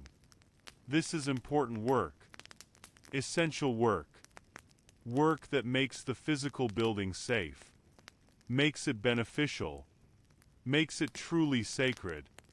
The community gathers. As the tower nears completion, the community's interest intensifies. People come from across the kingdom, want to see, want to witness, want to be part of this moment, want to tell their grandchildren they were present when the great enclosure was completed, when the conical tower reached its height, when Zimbabwe proved itself to the world. You allow visitors, but carefully, not during working hours, not when they would interfere, but in the evenings, after work stops. People can enter, can walk inside the enclosure, can see the tower up close, can touch the stones, can experience what has been created. This creates connection, creates ownership, creates shared pride. The great enclosure is not just the king's monument, is Zimbabwe's monument, is everyone's monument, everyone's proof, everyone's glory. The visitors are awed, stand in silence, look up at the tower, at the walls, cannot believe this is real, that humans built this, that Zimbabwe created this, that their people achieved this. You see their faces, see their pride, see their joy, see their belief in themselves growing, growing because of what they see, what they witness, what proves that their people are great, are capable, are worthy of respect. Children come, they run, they play, they imagine what this place will be, what ceremonies will happen here, what spiritual events will unfold. They are not worried about impressing anyone, not concerned with proving anything. They simply enjoy, simply experience, simply absorb. The great enclosure is becoming part of their world, part of their normal, part of what they expect from their civilization. This shapes them, shapes their expectations, shapes what they will demand of themselves when they are grown. Elders come. They remember when building started, when it seemed impossible, when skeptics said it could not be done. Now they see it nearly complete. See the impossible achieved. See the vision realized. They give thanks. Give blessings. Give approval. Their blessing matters. Means the work honors tradition. Honors ancestors. Honors the foundations that made this possible. You receive their blessing with humility. With gratitude. With recognition that you build on what they preserved. What they passed down. What they maintained. The final courses. The tower is now 9 meters high. 29 feet. 1 more meter to go. 3 more feet. The final courses. The pinnacle. The completion. These last courses are smallest. Are most delicate. Are most difficult. The top of the tower must be perfect. Must come to proper point. Must complete the cone with precision. With elegance. With finality that satisfies. That completes. That finishes. You select the final stones yourself. Each one. Examine them. Test them. Make sure they are worthy. Make sure they are perfect. Make sure they will create the ending this tower deserves. These stones are smaller. Are more carefully shaped. Are more precisely cut than any stones used before. They must be. Must fit in decreasing circles. Must maintain the cone angle. Must create the point. The workers place these final courses with extreme care. With reverence. With awareness that this is culmination. This is completion. This is the moment everything has been building toward. Each stone is positioned perfectly. Checked multiple times. Adjusted minutely. No stone is accepted until it is exactly right. Exactly perfect. Exactly what the design requires. Finally, only the capstone remains. The final stone. The one that will top the tower. That will complete the cone. That will finish the monument. This stone has been prepared specially. Has been shaped carefully. Has been blessed extensively. Has been dedicated. Has been made ready for its unique purpose. This stone will be higher than any other. Will touch the sky. Will reach toward heaven. Will connect earth and divine. The placement of the capstone is ceremony. The king attends. The spiritual advisors perform rituals. The entire workforce gathers. This is moment they have worked toward. Worked years toward. Moment of completion. Moment of achievement. Moment of triumph. The capstone is lifted. Carried up the scaffolding. Positioned carefully. Lowered into place. Settled. Perfect. Complete. When the capstone settles, when it fits perfectly, when the tower is complete, something happens. Everyone feels it. A shift. A change. A completion not just of physical structure, but of spiritual reality. The tower is finished. The monument is complete. The sacred space is realized. What was vision is now reality. What was plan is now presence. What was possibility is now permanence. The workers cheer. Cannot help themselves. Years of labor. Years of dedication. Years of precision. Complete. Finished. Achieved. They embrace. They celebrate. They give thanks. They have done something great. Something that will last. Something that matters. They know this. Feel this. Celebrate this. You feel profound satisfaction. Profound gratitude. Profound awe. You designed this. You built this. But you also know. You could not have done it alone. could not have done it without the master builders, without the workers, without the king, without the spiritual forces, without the ancestors. This is collective achievement, is shared glory, is gift from many sources. You accept your role, accept your contribution, accept your place in this collective triumph. The dedication ceremony. A great ceremony is planned to dedicate the completed great enclosure, to consecrate the sacred space, to mark the achievement, to honor all who contributed, to give thanks to the divine, to celebrate Zimbabwe's greatness. The entire kingdom is invited. Thousands will attend. Thousands will witness. Thousands will participate in this historic moment. The preparation takes weeks. The site must be perfect, must be clean, must be ready for sacred use. Workers clean every stone, remove all construction debris, clear away scaffolding, remove ramps, clear the space, make it beautiful, make it ready. Make it worthy of the ceremony that will dedicate it. The spiritual advisors prepare extensively.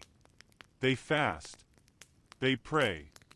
They purify themselves. They prepare offerings. They plan rituals. They coordinate with the king, with the elders, with the community leaders. Everything must be correct, must be proper, must honor tradition, must serve the sacred purpose, must create the spiritual reality that will make this space truly sacred. You also prepare. You bathe. You put on ceremonial clothing. You fast. You pray. You give thanks.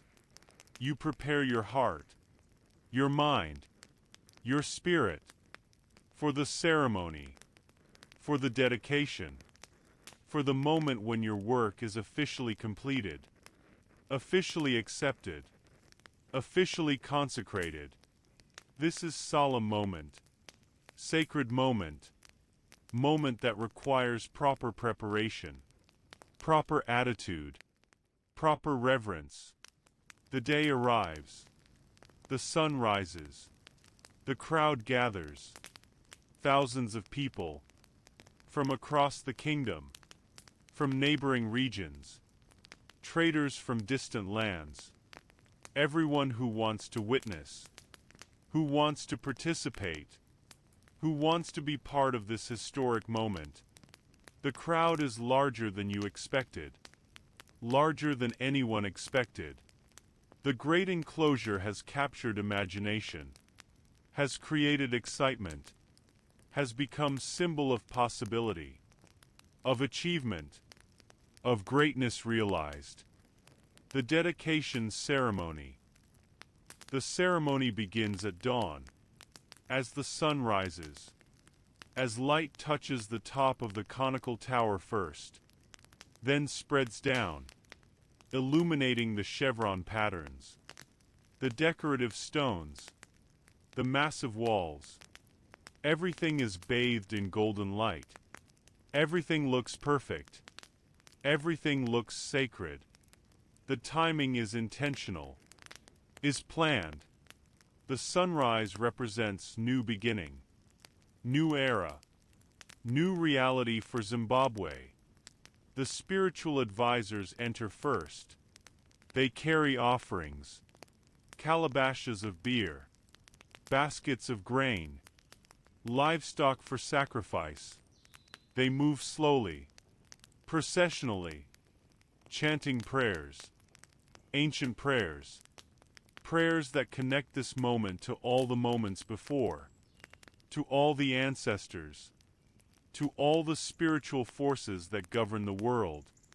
Their voices echo off the stone walls, create resonance, create sound that fills the space, that makes the enclosure feel alive, feel responsive, feel present. They stop at the entrance, perform rituals there, cleanse the passage, bless it, consecrate it, make it proper threshold, proper boundary between outside world and sacred space inside. They use smoke, sacred herbs burning. The smoke drifts through the entrance, fills the passage, purifies, sanctifies, prepares the way for what follows. Then the king enters, dressed in full regalia, leopard skins, gold ornaments, symbols of authority, symbols of power, symbols of divine kingship. He moves slowly, respectfully. Even the king shows reverence here. Even the most powerful person in the kingdom acknowledges this is sacred space. This is place where divine is present, where ancestors gather, where spiritual reality is concentrated. The crowd follows, thousands of people, moving through the narrow entrance, one by one, slowly, respectfully. The entrance design works perfectly, forces everyone to slow down, to enter properly, to transition from casual to sacred, from mundane to special, from outside to inside. You watch them enter, see their faces change, see them feel what you have felt, see them recognize the power, the presence, the reality of this sacred space. Inside, the crowd gathers around the conical tower. The tower rises in the center, points toward sky, draws all eyes, focuses all attention. The spiritual advisors perform sacrifices at the base. Cattle are offered. Blood is spilled. This is necessary. This is proper. This is how sacred space is consecrated, how spiritual forces are honored, how divine presence is invited, maintained, secured. The king speaks. His voice carries across the space. The stone walls amplify it, reflect it, make it reach everyone. This great enclosure stands as proof of Zimbabwe's greatness, as proof of our capability, as proof of our civilization. It will stand for generations, will speak to the future, will tell all who see it that Zimbabwe is powerful, is sophisticated, is worthy of respect and admiration. He continues, "This is sacred space. Here we will perform important ceremonies. Here we will connect with our ancestors. Here we will honor the divine forces that protect our kingdom. This is not just building. This is spiritual reality. This is place where heaven touches earth, where the divine becomes present, where Zimbabwe's soul resides." The crowd responds, voices raised, agreement, celebration, pride. They understand what has been created, understand its importance, understand that they are witnessing something historic, something that will be remembered, something that changes everything about how Zimbabwe sees itself, how Zimbabwe is seen by others. The first sacred ceremony. After the dedication, the first sacred ceremony is performed. This is what the great enclosure was built for. This moment, this use, this sacred function. The spiritual advisors lead. The king participates. The crowd witnesses. This is connection to ancestors. This is renewal of spiritual power. This is maintenance of the relationship between Zimbabwe and the divine forces that protect it. The ceremony is complex, has many parts, many prayers, many offerings, many symbolic actions. Each part has meaning, has purpose, has connection to ancient traditions, to beliefs that predate the kingdom, that come from the deepest roots of the culture. The great enclosure provides perfect setting, perfect atmosphere, perfect space for this sacred work. The conical tower serves its purpose, creates shadows at specific times, marks celestial events, shows when certain prayers should be spoken, when certain offerings should be made. The tower is not just decoration, is functional, is tool, is astronomical instrument, is calendar, is spiritual technology. Everything you design serves purpose, serves the sacred function, serves Zimbabwe's spiritual needs. You watch from the edge, not participating directly, but present, observing, seeing your work fulfill its purpose, seeing the great enclosure function as intended, as planned, as designed. This is profound satisfaction, profound validation, profound confirmation that everything you did was right, was necessary, was exactly what was needed. The crowd is moved, deeply moved. The ceremony touches them, changes them, connects them to something larger than themselves. The great enclosure amplifies the spiritual experience. The stone walls, the sacred geometry, the perfect proportions, the decorative patterns. Everything works together, creates atmosphere, creates feeling, creates reality that makes the spiritual tangible, makes the divine present, makes the sacred real. After the ceremony, people linger, do not want to leave, want to stay in this space, want to remain in this atmosphere, want to continue feeling what they feel here. The great enclosure has power, real power, not just symbolic, not just cultural, but actual power to affect people, to change them, to connect them to spiritual reality. This power will serve Zimbabwe for generations, for centuries, for as long as the stones stand. Your new role. The construction is complete. Your role changes. You are no longer building, are maintaining, are protecting, are ensuring the great enclosure remains perfect, remains sacred, remains worthy of its purpose. The king appoints you as guardian architect. This is new position, created specifically for you, recognizing your knowledge, your dedication, your unique relationship with this structure. Your responsibilities are clear. You inspect the walls regularly. Check for any damage, any settling, any erosion, any problems that need attention. Stone structures require maintenance, require care, require someone who understands them, who knows what to look for, who can identify problems before they become serious. You are that person. You will always be that person. You also supervise repairs.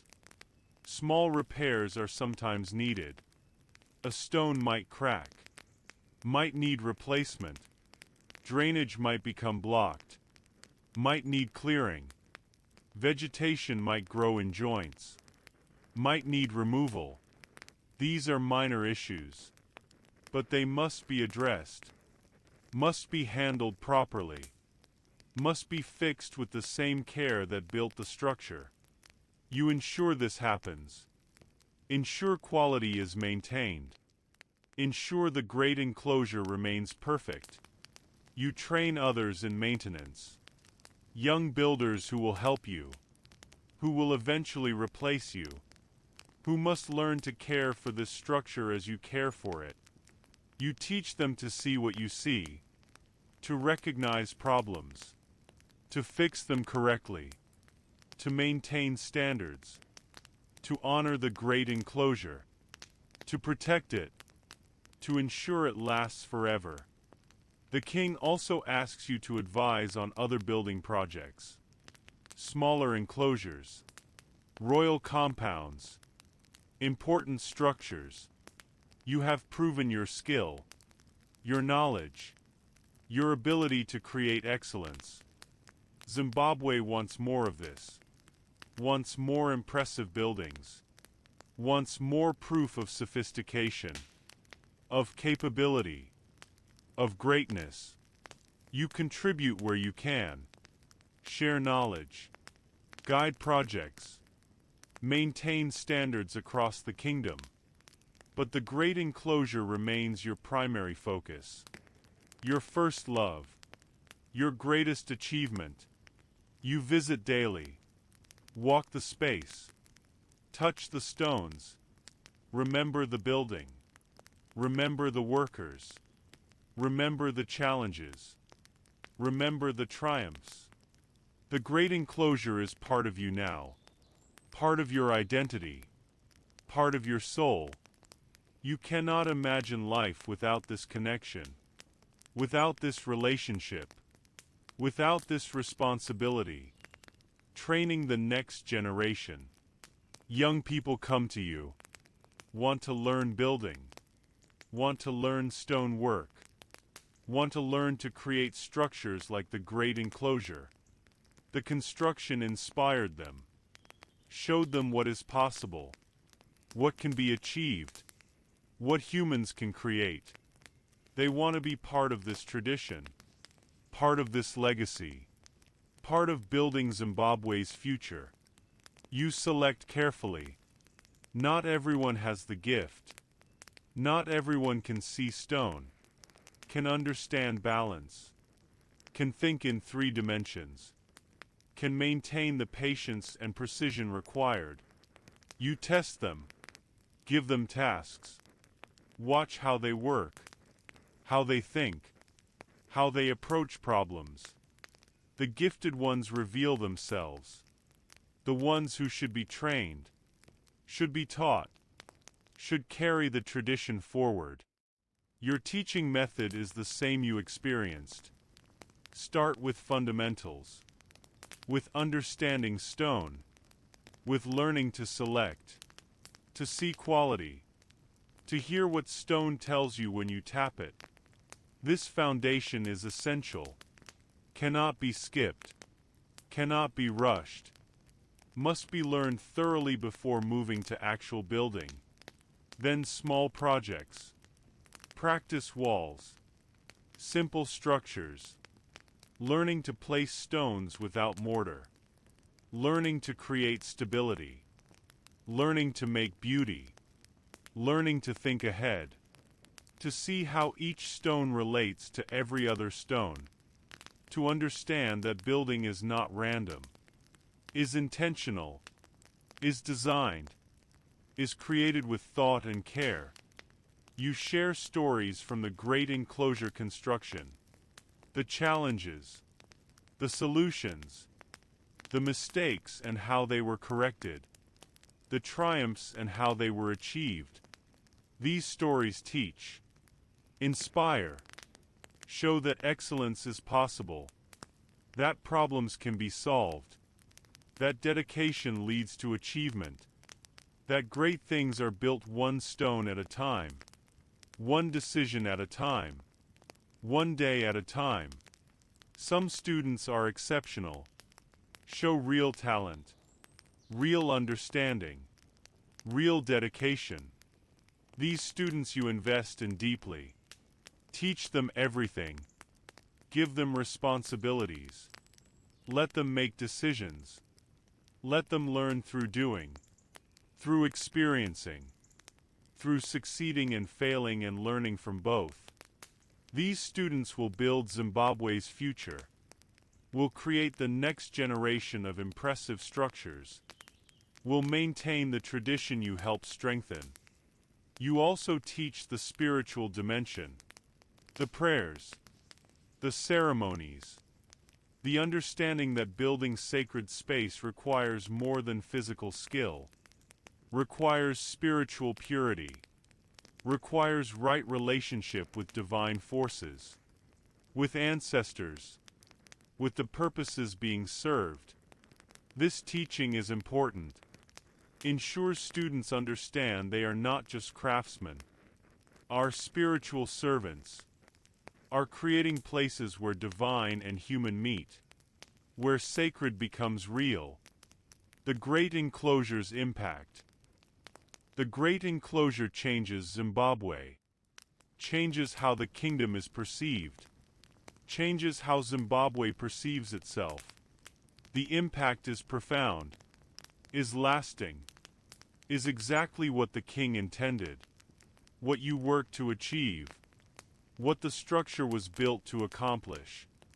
Traders come from distant lands, want to see, want to witness, want to verify the reports they have heard. Reports that seemed exaggerated, impossible, but proved to be true, proved to be accurate, proved to be, if anything, understated. The Great Enclosure exceeds expectations, amazes visitors, creates respect, creates admiration, creates recognition that Zimbabwe is sophisticated civilization, is powerful kingdom, is forced to be respected. These traders tell others. Word spreads. Zimbabwe's reputation grows. Trade increases. Wealth flows into the kingdom. Gold exports increase. Imports of valuable goods increase. The economy prospers. The Great Enclosure, beyond its spiritual purpose, serves economic purpose. Advertises Zimbabwe's capability, Zimbabwe's stability, Zimbabwe's worthiness as trading partner. Other kingdoms send emissaries, want to understand how this was built, want to learn techniques, want to create similar structures in their own lands. You receive them, show them the Great Enclosure, explain the general principles, but you do not share everything. Some knowledge remains Zimbabwe's, remains protected, remains advantage. This is political reality. This is how power works. This is appropriate. The people of Zimbabwe are transformed. They walk differently, talk differently, carry themselves differently. They have proven something to themselves, proven their capability, their greatness, their worthiness. The Great Enclosure is proof they can point to, can show, can use to answer any who doubt, any who dismiss, any who underestimate African achievement, African capability, African civilization. Young people have new aspirations, want to be builders, want to be architects, want to create, want to achieve, want to leave their own mark, their own legacy, their own proof of capability. The Great Enclosure created a culture of ambition, of believing in possibility, of expecting greatness from themselves and their society. This cultural shift is as important as the physical structure, will have impacts for generations. Challenges of protection. As the years pass, new challenges emerge, not from construction, but from success, from fame, from the Great Enclosure becoming famous, becoming desired, becoming target for those who would steal, would damage, would desecrate. You must protect, must guard, must ensure the sacred space remains safe, remains pure, remains worthy. Some visitors are respectful, understand the sacred nature, show proper reverence.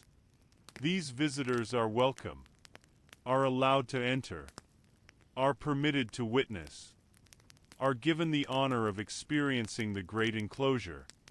But others are not respectful, are curious in wrong ways, are seeking to take, to possess, to exploit.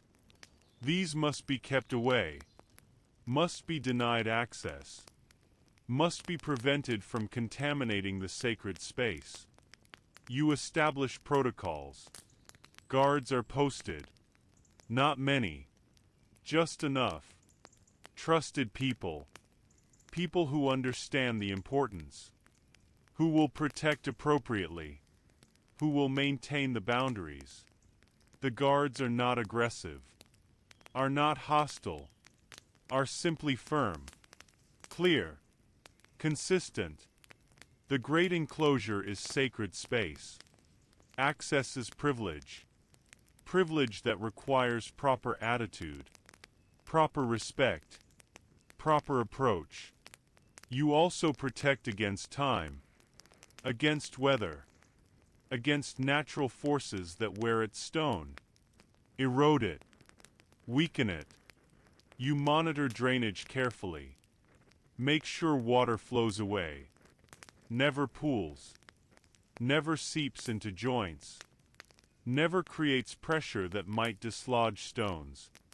You remove vegetation quickly, before roots can grow deep, before they can force stones apart, before they can damage what took years to create. Occasionally, repairs are needed.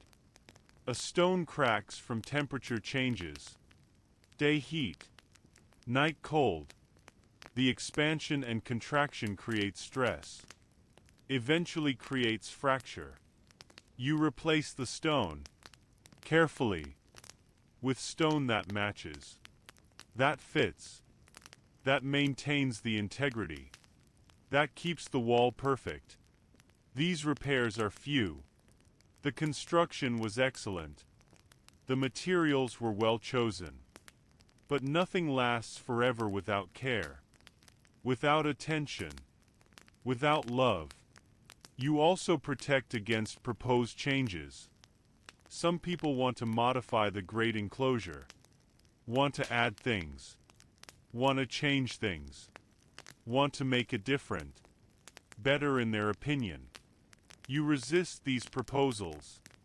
Firmly, respectfully, but firmly. The great enclosure is complete, is perfect, is sacred. Changes would violate its integrity, would compromise its purpose, would disrespect the vision, would dishonor those who built it. No changes are permitted. None are needed.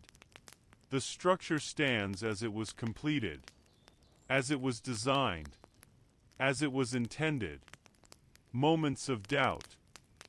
Despite the success, despite the glory, despite the achievement, you sometimes doubt, wonder, question. This is human, is normal, is part of reflection, part of deep thinking, part of wrestling with profound questions. You wonder about the cost, the workers who were injured, who suffered, who sacrificed years of their lives. Was it worth it? Did the achievement justify the cost? You want to say yes, want to believe completely. But the question haunts you, makes you think, makes you wrestle with the complexity of great achievements, of how they always cost something, always require sacrifice, always demand more than we expect when we begin.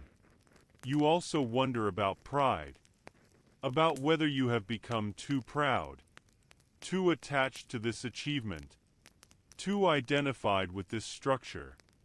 The spiritual advisors warn against pride, against ego, against attachment to accomplishment. They remind you that you were instrument, tool, used by divine forces to create something, that the glory belongs to the divine, to the ancestors, to Zimbabwe, not to you personally. You try to maintain this perspective. Try to remain humble. But it is hard. When you see the great enclosure. When you remember building it. When people honor you for it. Humility is difficult. Sometimes you wonder what else you could have built. If you had not spent years on the great enclosure. What other structures? What other achievements? What other contributions? You chose this. Dedicated everything to this. But choices always mean not choosing something else. Not pursuing other paths. You wonder about the roads not taken. The buildings not built. The other lives you might have lived. But then you walk inside the great enclosure. Feel its power. See its impact. Remember its purpose. And the doubts fade. This was right.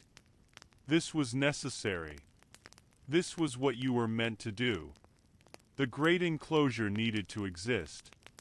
Needed to be built. Needed you to build it. The doubts are natural. Are part of being human. But they do not change the truth. Do not change the rightness of what was done. Do not diminish the achievement. You also doubt yourself sometimes. Wonder if you were good enough. If you made mistakes. If you could have done better. You see small imperfections. Things only you notice. Things no one else sees. But you see them. Know they are there. Wonder if they matter. Wonder if they diminish the whole. The master builder reassures you. Tells you that perfection is divine. Human work is always imperfect. What matters is that you did your best. That you maintained standards. That you created something excellent even if not absolutely perfect. You try to accept this. Try to be at peace. But the questions remain. The wisdom you have gained. Building the great enclosure taught you things. Deep things. Important things. Things beyond architecture. Beyond stonework. Beyond building. These lessons shape you. Change you. Make you wiser. Make you better. Make you more than you were. You learn patience. Real patience. Deep patience. Great things take time. Cannot be rushed. Must be allowed to develop. To unfold. To become what they are meant to become. This patience applies to everything. Not just building. But all of life. All of growth. All of achievement. You carry this patience now. Apply it everywhere. Find it serving you in all situations. You learned humility. Learn that individual ability, while important, is not sufficient. Success requires many people. Many contributions. Many types of knowledge. The great enclosure exists because hundreds of people work together. Because spiritual forces supported. Because ancestors guided. You are part of this. Important part. But only part. This humility keeps you grounded. Keeps you grateful. Keeps you connected to others. You learned about quality. About standards. About refusing to compromise. About insisting on excellence even when difficult. Even when expensive. Even when easier paths exist. Quality matters. Standards matter. Excellence matters. Not just for the final product, but for the soul. For the character. For what the work makes of the worker. Pursuing excellence made you excellent. Made you someone who could achieve the seemingly impossible. You learned to see. Really see. Not just with eyes, but with mind. With spirit. With understanding that goes beyond surface. You see stone differently now. See structure. See potential. See possibility. But this seeing extends beyond stone. You see people more clearly. See situations more fully. See truth more readily. The training of your eyes trains something deeper. Something more fundamental.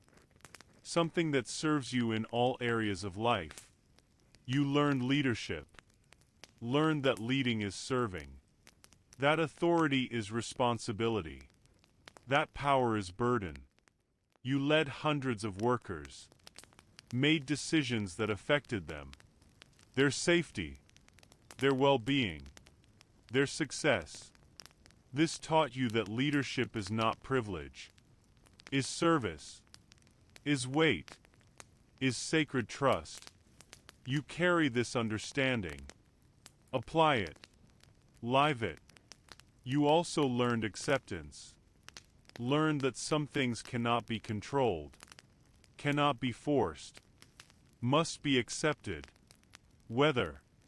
Material limitations. Human limitations. Divine will. You learn to work with what is. Not fight against reality. Not demand the impossible. But achieve the possible excellently. This acceptance is not defeat. Is wisdom. Is understanding. Is maturity. Your legacy takes shape. You are older now. Your hair is gray. Your hands show the years. The work. The building. But your mind is sharp. Your understanding is deep. Your contribution continues. You are no longer building new structures. But you are building legacy. Building future. Building the foundation for Zimbabwe's continued greatness. Your students are succeeding. Building their own structures. Creating their own achievements. Not as large as the Great Enclosure. But impressive nonetheless. Important nonetheless. Contributing to Zimbabwe's continuing development. Continuing growth. Continuing proof of capability. You watch them with pride. With satisfaction. With joy at seeing knowledge passed forward. Seeing tradition continue. Seeing excellence maintained. Some of your students become teachers themselves. Train the next generation. Pass forward what you taught them. The chain continues. The knowledge survives. The tradition lives. This is immortality. Not personal immortality, but immortality of knowledge, of skill, of standards, of the commitment to excellence you instilled. This matters more than personal glory, more than individual recognition. This is real legacy, real contribution, real impact. The Great Enclosure stands, serves its purpose, continues being sacred space, continues hosting ceremonies, continues proving Zimbabwe's greatness. Every year it stands as vindication, is validation, is proof that the work was done well, was built to last, was created with the care and skill required for permanence. You visit regularly. Never tire of seeing it. Never cease being amazed. Never lose the wonder at what was created. People still talk about the construction. Tell stories. Share memories. The building of the Great Enclosure has become part of Zimbabwe's identity. Part of the national story. Part of what defines the kingdom. You are part of that story. Will always be part of that story. Your name is linked to the Great Enclosure forever. This is honor. Is responsibility. Is legacy you accept. Embrace. Carry with dignity. You also see the Great Enclosure influencing other aspects of culture. Artists incorporate the chevron patterns into their work. Potters, weavers, carvers. The patterns have become symbolic of Zimbabwe, of excellence, of sophistication. The great enclosure has influenced aesthetics, has shaped what Zimbabwe considers beautiful, considers worthy, considers excellent. This cultural influence extends the impact, makes the great enclosure relevant beyond its physical presence, beyond its spiritual function, makes it defining cultural force. The continuing ceremonies. The great enclosure hosts ceremonies regularly. Monthly ceremonies, seasonal ceremonies, special occasions, important events. Each ceremony proves the structure's value, proves its purpose, proves that all the work, all the years, all the effort, all the dedication was justified, was necessary, was right. You attend these ceremonies when you can. Witness the sacred space functioning as intended. See the spiritual advisors performing rituals. See the king participating. See the community gathering. See the ancestors being honored. See divine forces being engaged. See Zimbabwe's spiritual health being maintained. This is what it was all for. This is the purpose. This is the achievement that matters most. The ceremonies have grown more elaborate over the years, more complex, more powerful. The spiritual advisors have learned to use the space, to work with its geometry, its acoustics, its spiritual properties. They know where to stand for maximum effect, when to speak for best resonance, how to move through the space to create the right spiritual flow. The great enclosure has become tool they have mastered, instrument they play expertly. The community's connection to the great enclosure deepens over time. It is no longer just impressive structure. Is home, is sacred home, is place where they connect with what is most important, most real, most true. The great enclosure has become essential to Zimbabwe's identity, to Zimbabwe's spiritual life, to Zimbabwe's sense of itself. You created container, framework, space. The people filled it with meaning, with use, with love. The passing years. Many years have passed since the great enclosure was completed. Many years since the dedication ceremony. Many years since the conical tower reached its height. You are old now. Very old. Your body is tired. Your hands are stiff. Your back is bent from decades of looking at stone, of placing stone, of creating permanence. But your mind remains clear.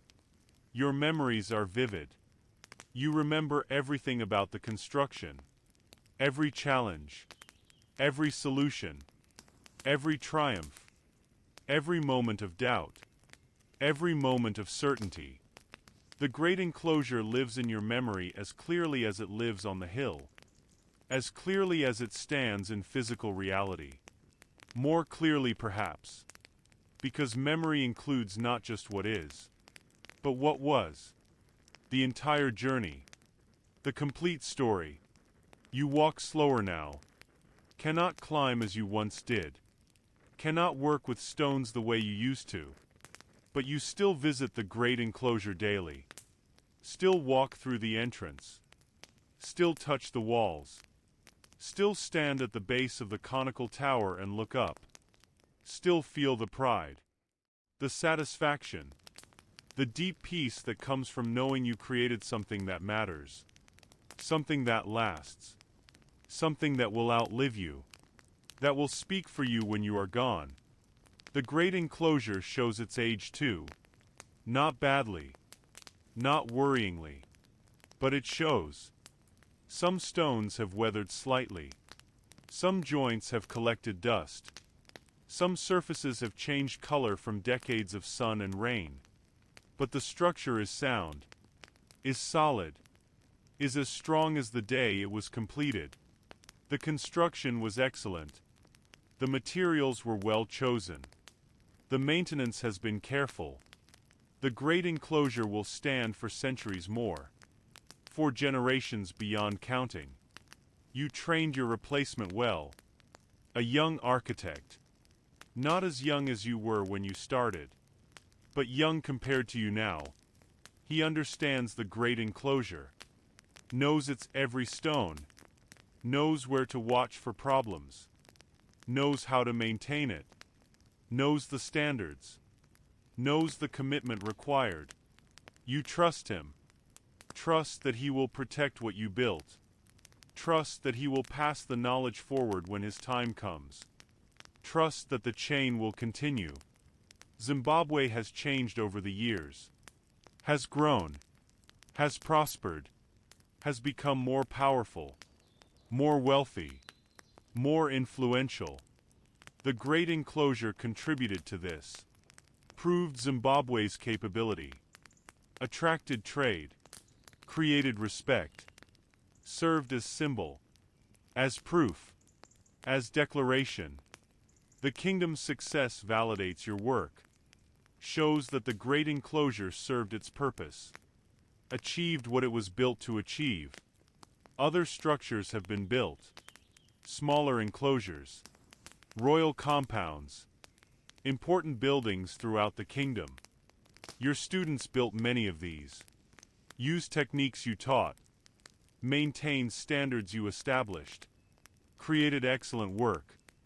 Not as grand as the great enclosure perhaps, but worthy nonetheless, important nonetheless, contributing to Zimbabwe's continuing development, continuing growth, continuing proof of sophisticated civilization, teaching the final lessons. You know your time is limited. Your body tells you. Your energy tells you. Your dreams tell you. The ancestors are calling, are preparing to receive you, are making ready for your transition. You accept this, are at peace with this, have lived full life, have achieved much, have contributed greatly. Death is natural, is part of the cycle, is return to the ancestors, is not ending, is transformation. But before you go, before you transition, before you join the ancestors, you want to pass forward final lessons, want to teach what cannot be taught earlier, what can only be understood near the end, what requires lifetime of experience to truly grasp.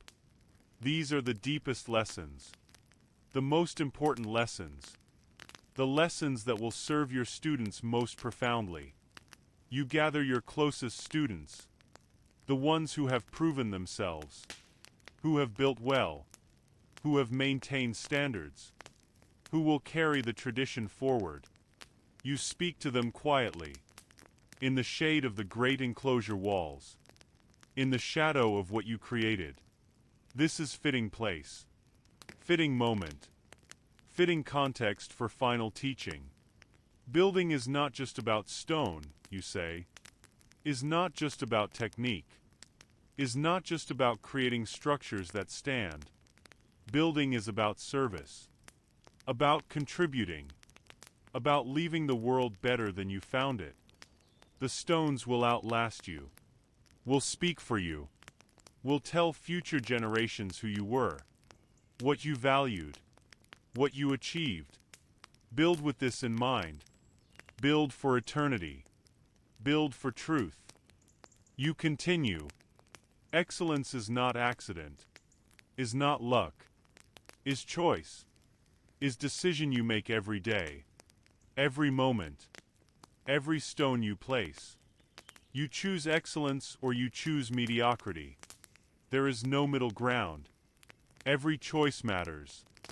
Every decision shapes the whole. Choose excellence always, even when difficult, even when costly. even when no one is watching.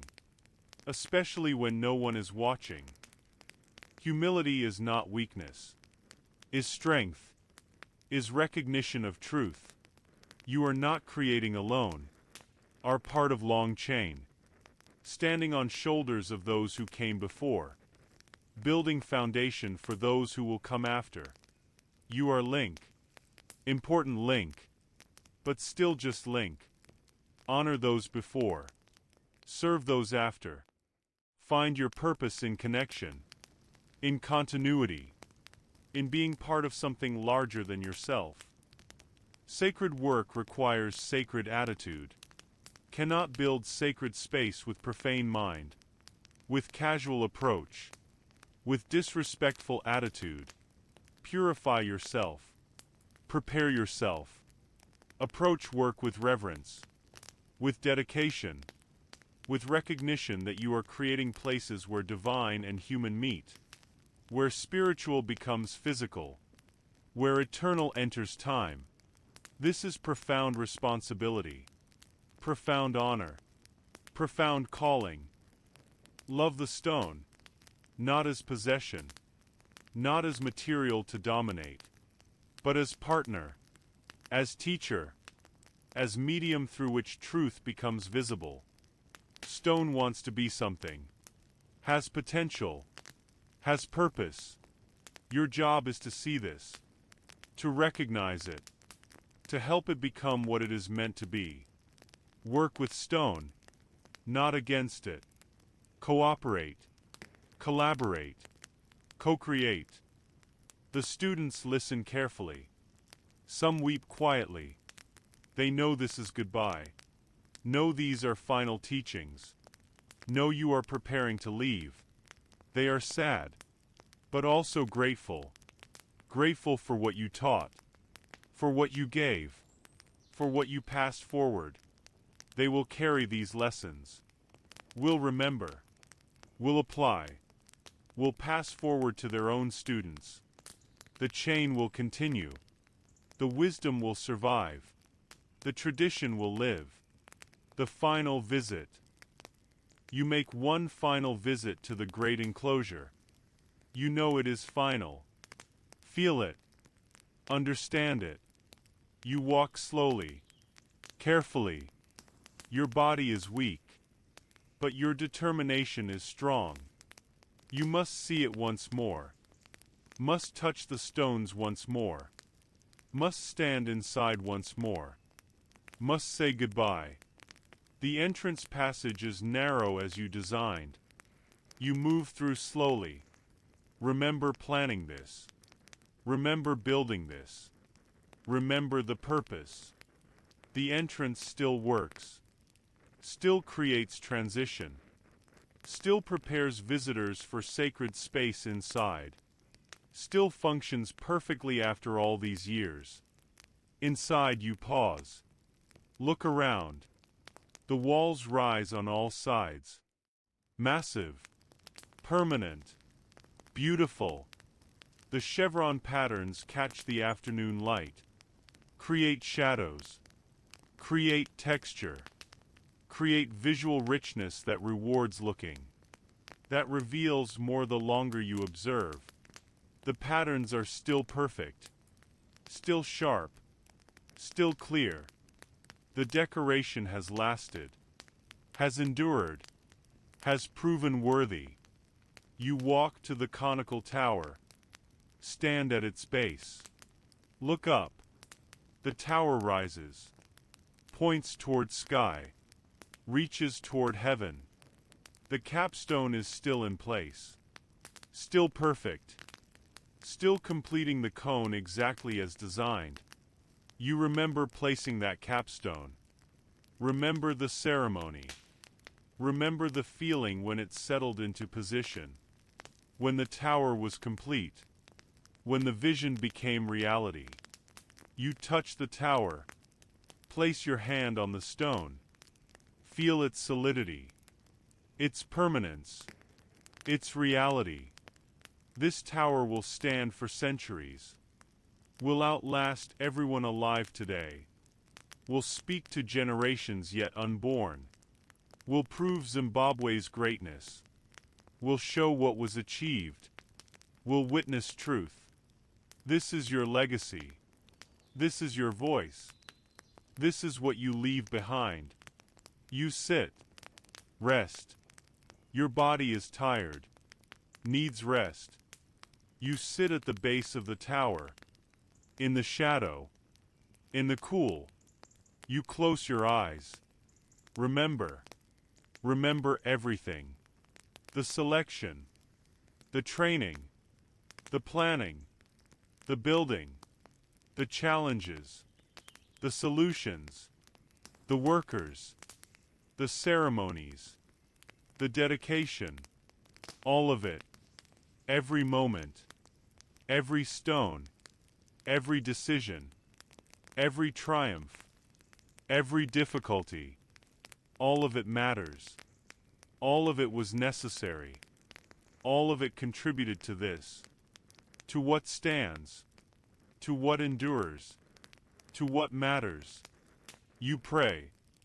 Thank the ancestors for guidance. For protection. For blessing. Thank the divine forces for inspiration. For support. For allowing you to complete this work. Thank the workers who labored. Who sacrificed. Who contributed their strength. Their skill. Their dedication. Thank the king who provided resources. Who maintained vision. Who believed this could be done. Thank everyone. Everything. Every force that made this possible. You also ask. Ask the ancestors to receive you. To welcome you. To include you among them. Ask them to continue protecting the great enclosure. To watch over it. To ensure it endures. To keep it sacred. To maintain its power. To preserve its purpose. Ask them to guide those who will care for it. Who will maintain it. Who will protect it. Ask them to ensure the great enclosure serves Zimbabwe for all time. For all generations. Forever. Peace and understanding. As you sit in the shadow of the conical tower, as the afternoon light softens, as peace settles over the great enclosure, you understand something final. Something complete. Something that brings all the pieces together. All the experiences. All the lessons. All the years. Into one clear truth. You were not the creator. You were the instrument. The tool. The medium through which something greater worked. The great enclosure existed before you built it. Existed in potential. In possibility. In the mind of the divine. You simply brought it into physical reality. Made visible what was always true. Made tangible what was always real. Made permanent what was always meant to be. This understanding brings peace. Deep peace. You do not need to claim glory. Do not need to assert credit. Do not need to defend your importance. The work speaks. The great enclosure speaks. Louder than you could ever speak. More clearly than words could ever express. More permanently than any personal legacy could ever achieve. The work is enough. The structure is enough. The achievement is enough. You also understand that endings are beginnings. Your death is not end of the great enclosure. Is beginning of its full legacy. While you live, the great enclosure is partly about you. About the builder. About the architect. About the human who created it. But when you die, when you are gone, the great enclosure becomes fully itself. Becomes statement independent of any individual. Becomes truth that stands alone. Becomes proof that transcends personal story. Your death completes the work. Frees it. Allows it to be fully what it is meant to be. This is not sad. Is not loss. is gift, is final contribution, the greatest contribution perhaps. Stepping aside, allowing the work to speak without you, allowing future generations to encounter it fresh, to interpret it themselves, to find their own meanings, their own connections, their own inspiration. Your death gives this freedom, this possibility, this future. You feel the ancestors near, feel their presence, feel their welcome. They are proud, are pleased, are ready to receive you, ready to include you among them, ready to give you the rest you have earned, the peace you deserve, the honor you have achieved. You will join them, will become part of the spiritual force that protects Zimbabwe, that guides builders, that maintains the sacred spaces, that ensures the great enclosure endures. This is not ending, is transformation, is continuation in different form. The wisdom passed forward. Your students carry your knowledge, your techniques, your standards, but more importantly, they carry your spirit, your commitment, your dedication to excellence. This is what matters most. This is what ensures the tradition continues, not just as technical knowledge, but as living practice, as sacred service, as contribution to something larger than individual success. They understand what you taught them, understand that building is spiritual work, is service, is creating places where human and divine meet. They approach their work with reverence, with dedication, with commitment to excellence that honors what you taught, what you modeled, what you demanded. They are worthy successors, worthy carriers of the tradition, worthy builders of Zimbabwe's future. Some of your students have already created impressive works, enclosures, compounds, structures that prove they learned well, that they understood, that they can apply what you taught in new contexts, in new situations, in ways you never imagined. This pleases you greatly, shows the knowledge is alive, is growing, is adapting, is not frozen in the past, but living in the present, reaching toward the future. The tradition will continue, will evolve, will adapt to changing times, changing needs, changing circumstances, but the core will remain. The commitment to excellence, the respect for materials, the understanding that building is sacred work, the dedication to creating permanence, creating beauty, creating spaces that serve both physical and spiritual needs. This core is eternal, is what matters, is what must be preserved. You also see the tradition spreading beyond Zimbabwe. Other kingdoms send students, want to learn, want to understand stone building, want to create their own impressive structures. Your students teach them, share knowledge, spread the techniques, spread the standards, spread the commitment to excellence. Zimbabwe's building tradition is becoming regional influence, is shaping architecture across many kingdoms, is proving that excellence spreads, that truth attracts, that quality inspires. This spread is part of your legacy too. Not just the great enclosure itself, but the knowledge it represents, the standards it embodies, the excellence it proves possible. This knowledge lives in every structure built using techniques you taught, every wall raised with care you demanded, every stone placed with precision you required. The great enclosure is physical center, but the influence spreads. radiates, affects many places, many people, many generations. The eternal enclosure. The sun is setting. The light is golden. The great enclosure glows in the evening light. The stones seem to radiate warmth, seem to pulse with life, seem to breathe. This is illusion perhaps, trick of light and shadow, but it feels real, feels like the great enclosure is alive, is present, is aware.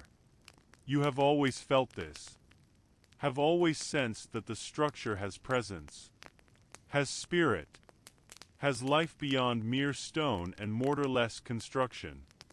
The great enclosure will stand for centuries. You know this, feel this, understand this.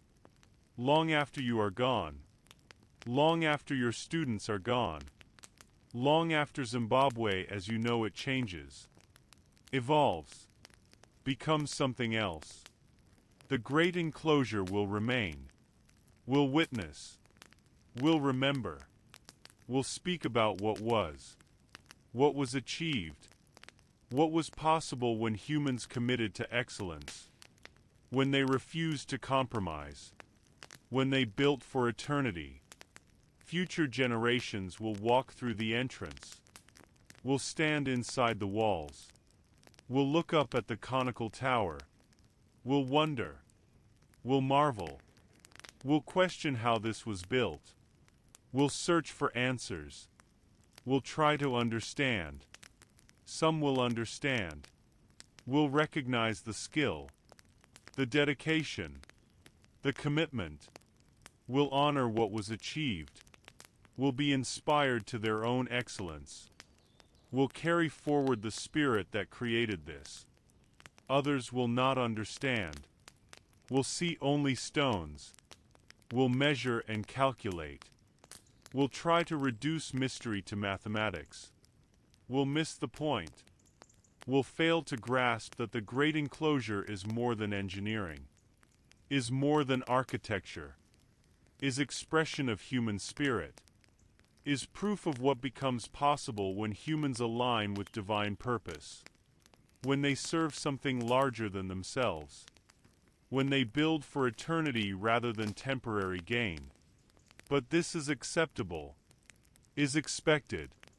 Not everyone will understand. Not everyone needs to understand. The great enclosure stands regardless, speaks its truth regardless, proves its point regardless of who understands, of who believes, of who recognizes its significance. Truth is truth. Excellence is excellence.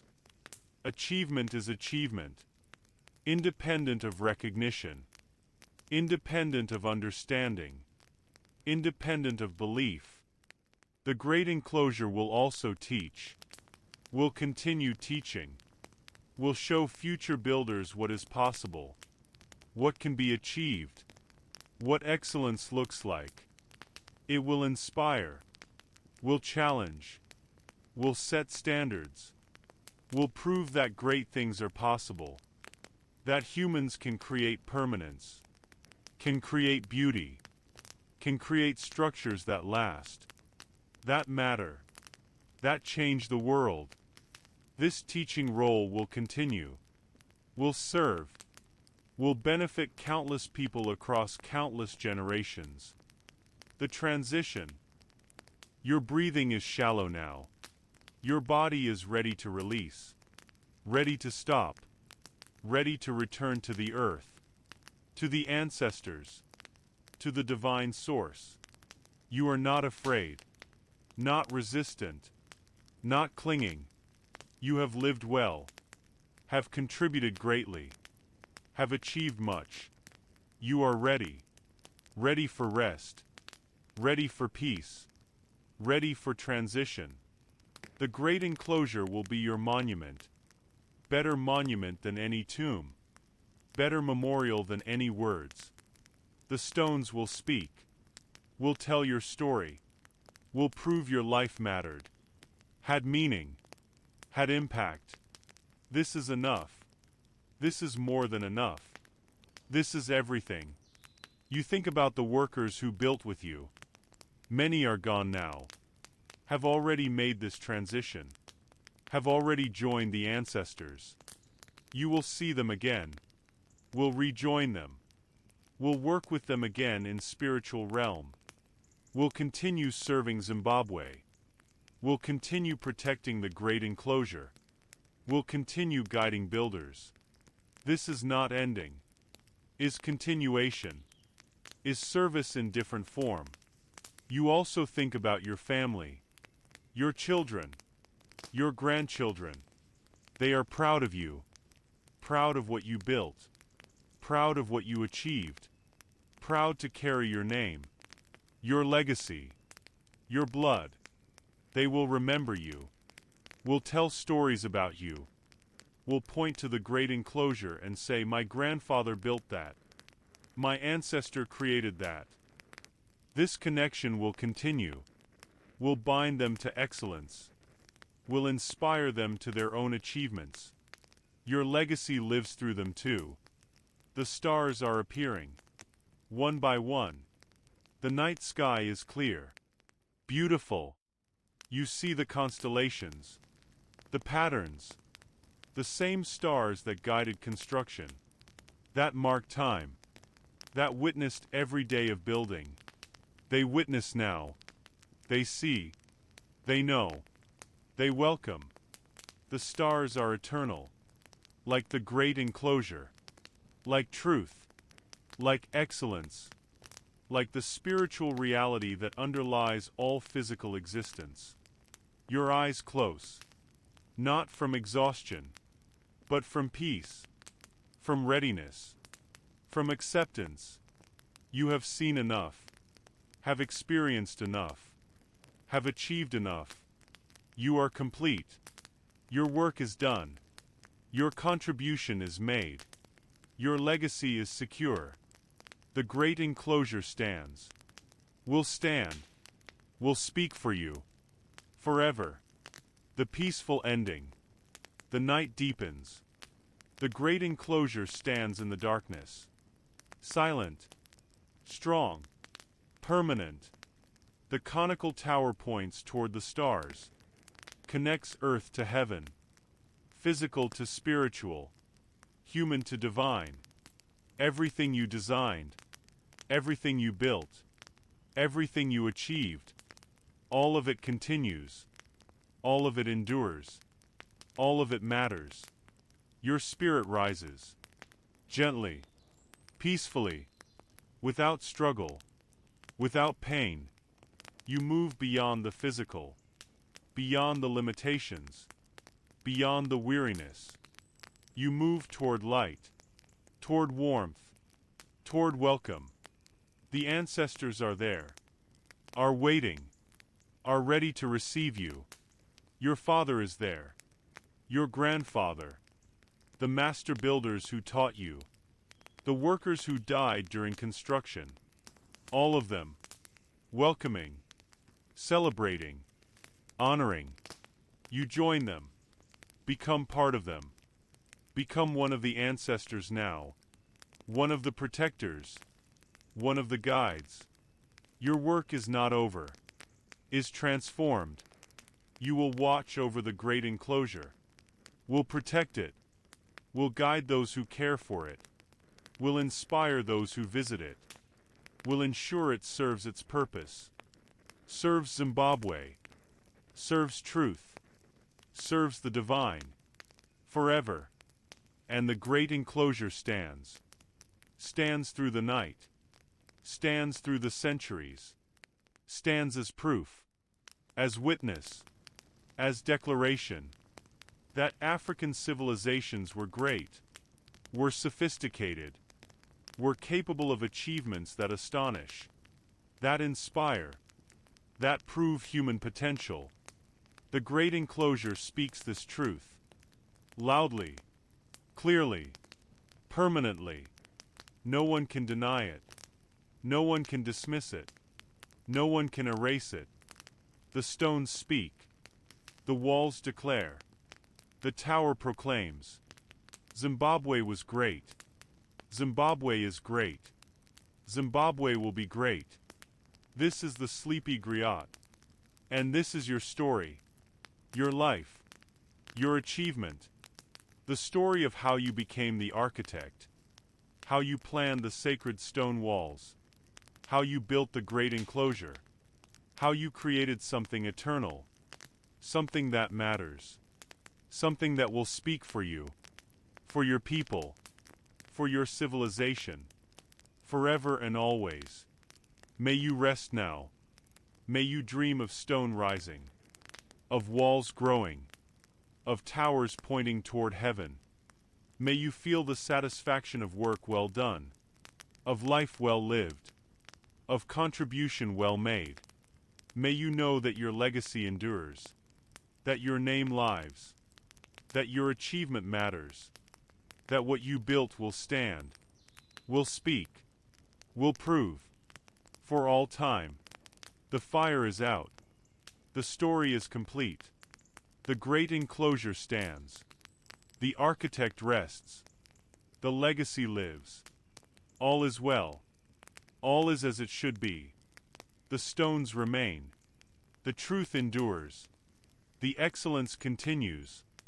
And somewhere in Zimbabwe, on a hill that touches the sky, the great enclosure stands.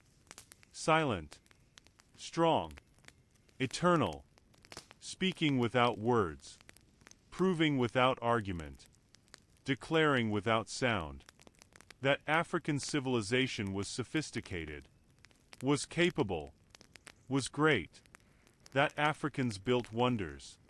Created permanence. Achieved excellence. That the world should know. Should remember. Should honor.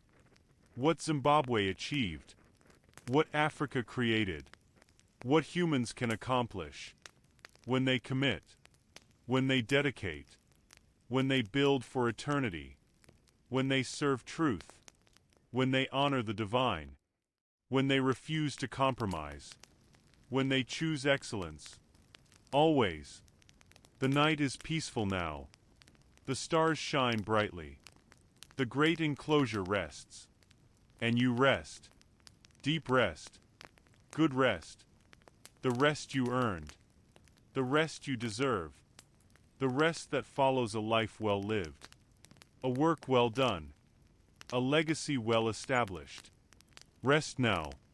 Dream peacefully. Know that your contribution matters. That your achievement endures. That your story will be told. 4 generations. 4 centuries. For as long as the great enclosure stands. Which is forever. Good night. Sleep well. Let the stones speak to your dreams. Let the walls surround you with peace. Let the tower point you toward rest. Let the great enclosure hold you gently. As you held its stones gently. As you placed them carefully. As you built something eternal. Something that matters. Something that will never be forgotten. Something that proves greatness. African greatness.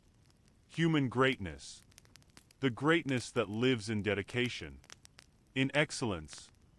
In building for eternity. The great enclosure stands. You rest. All is complete. All is good. All is forever.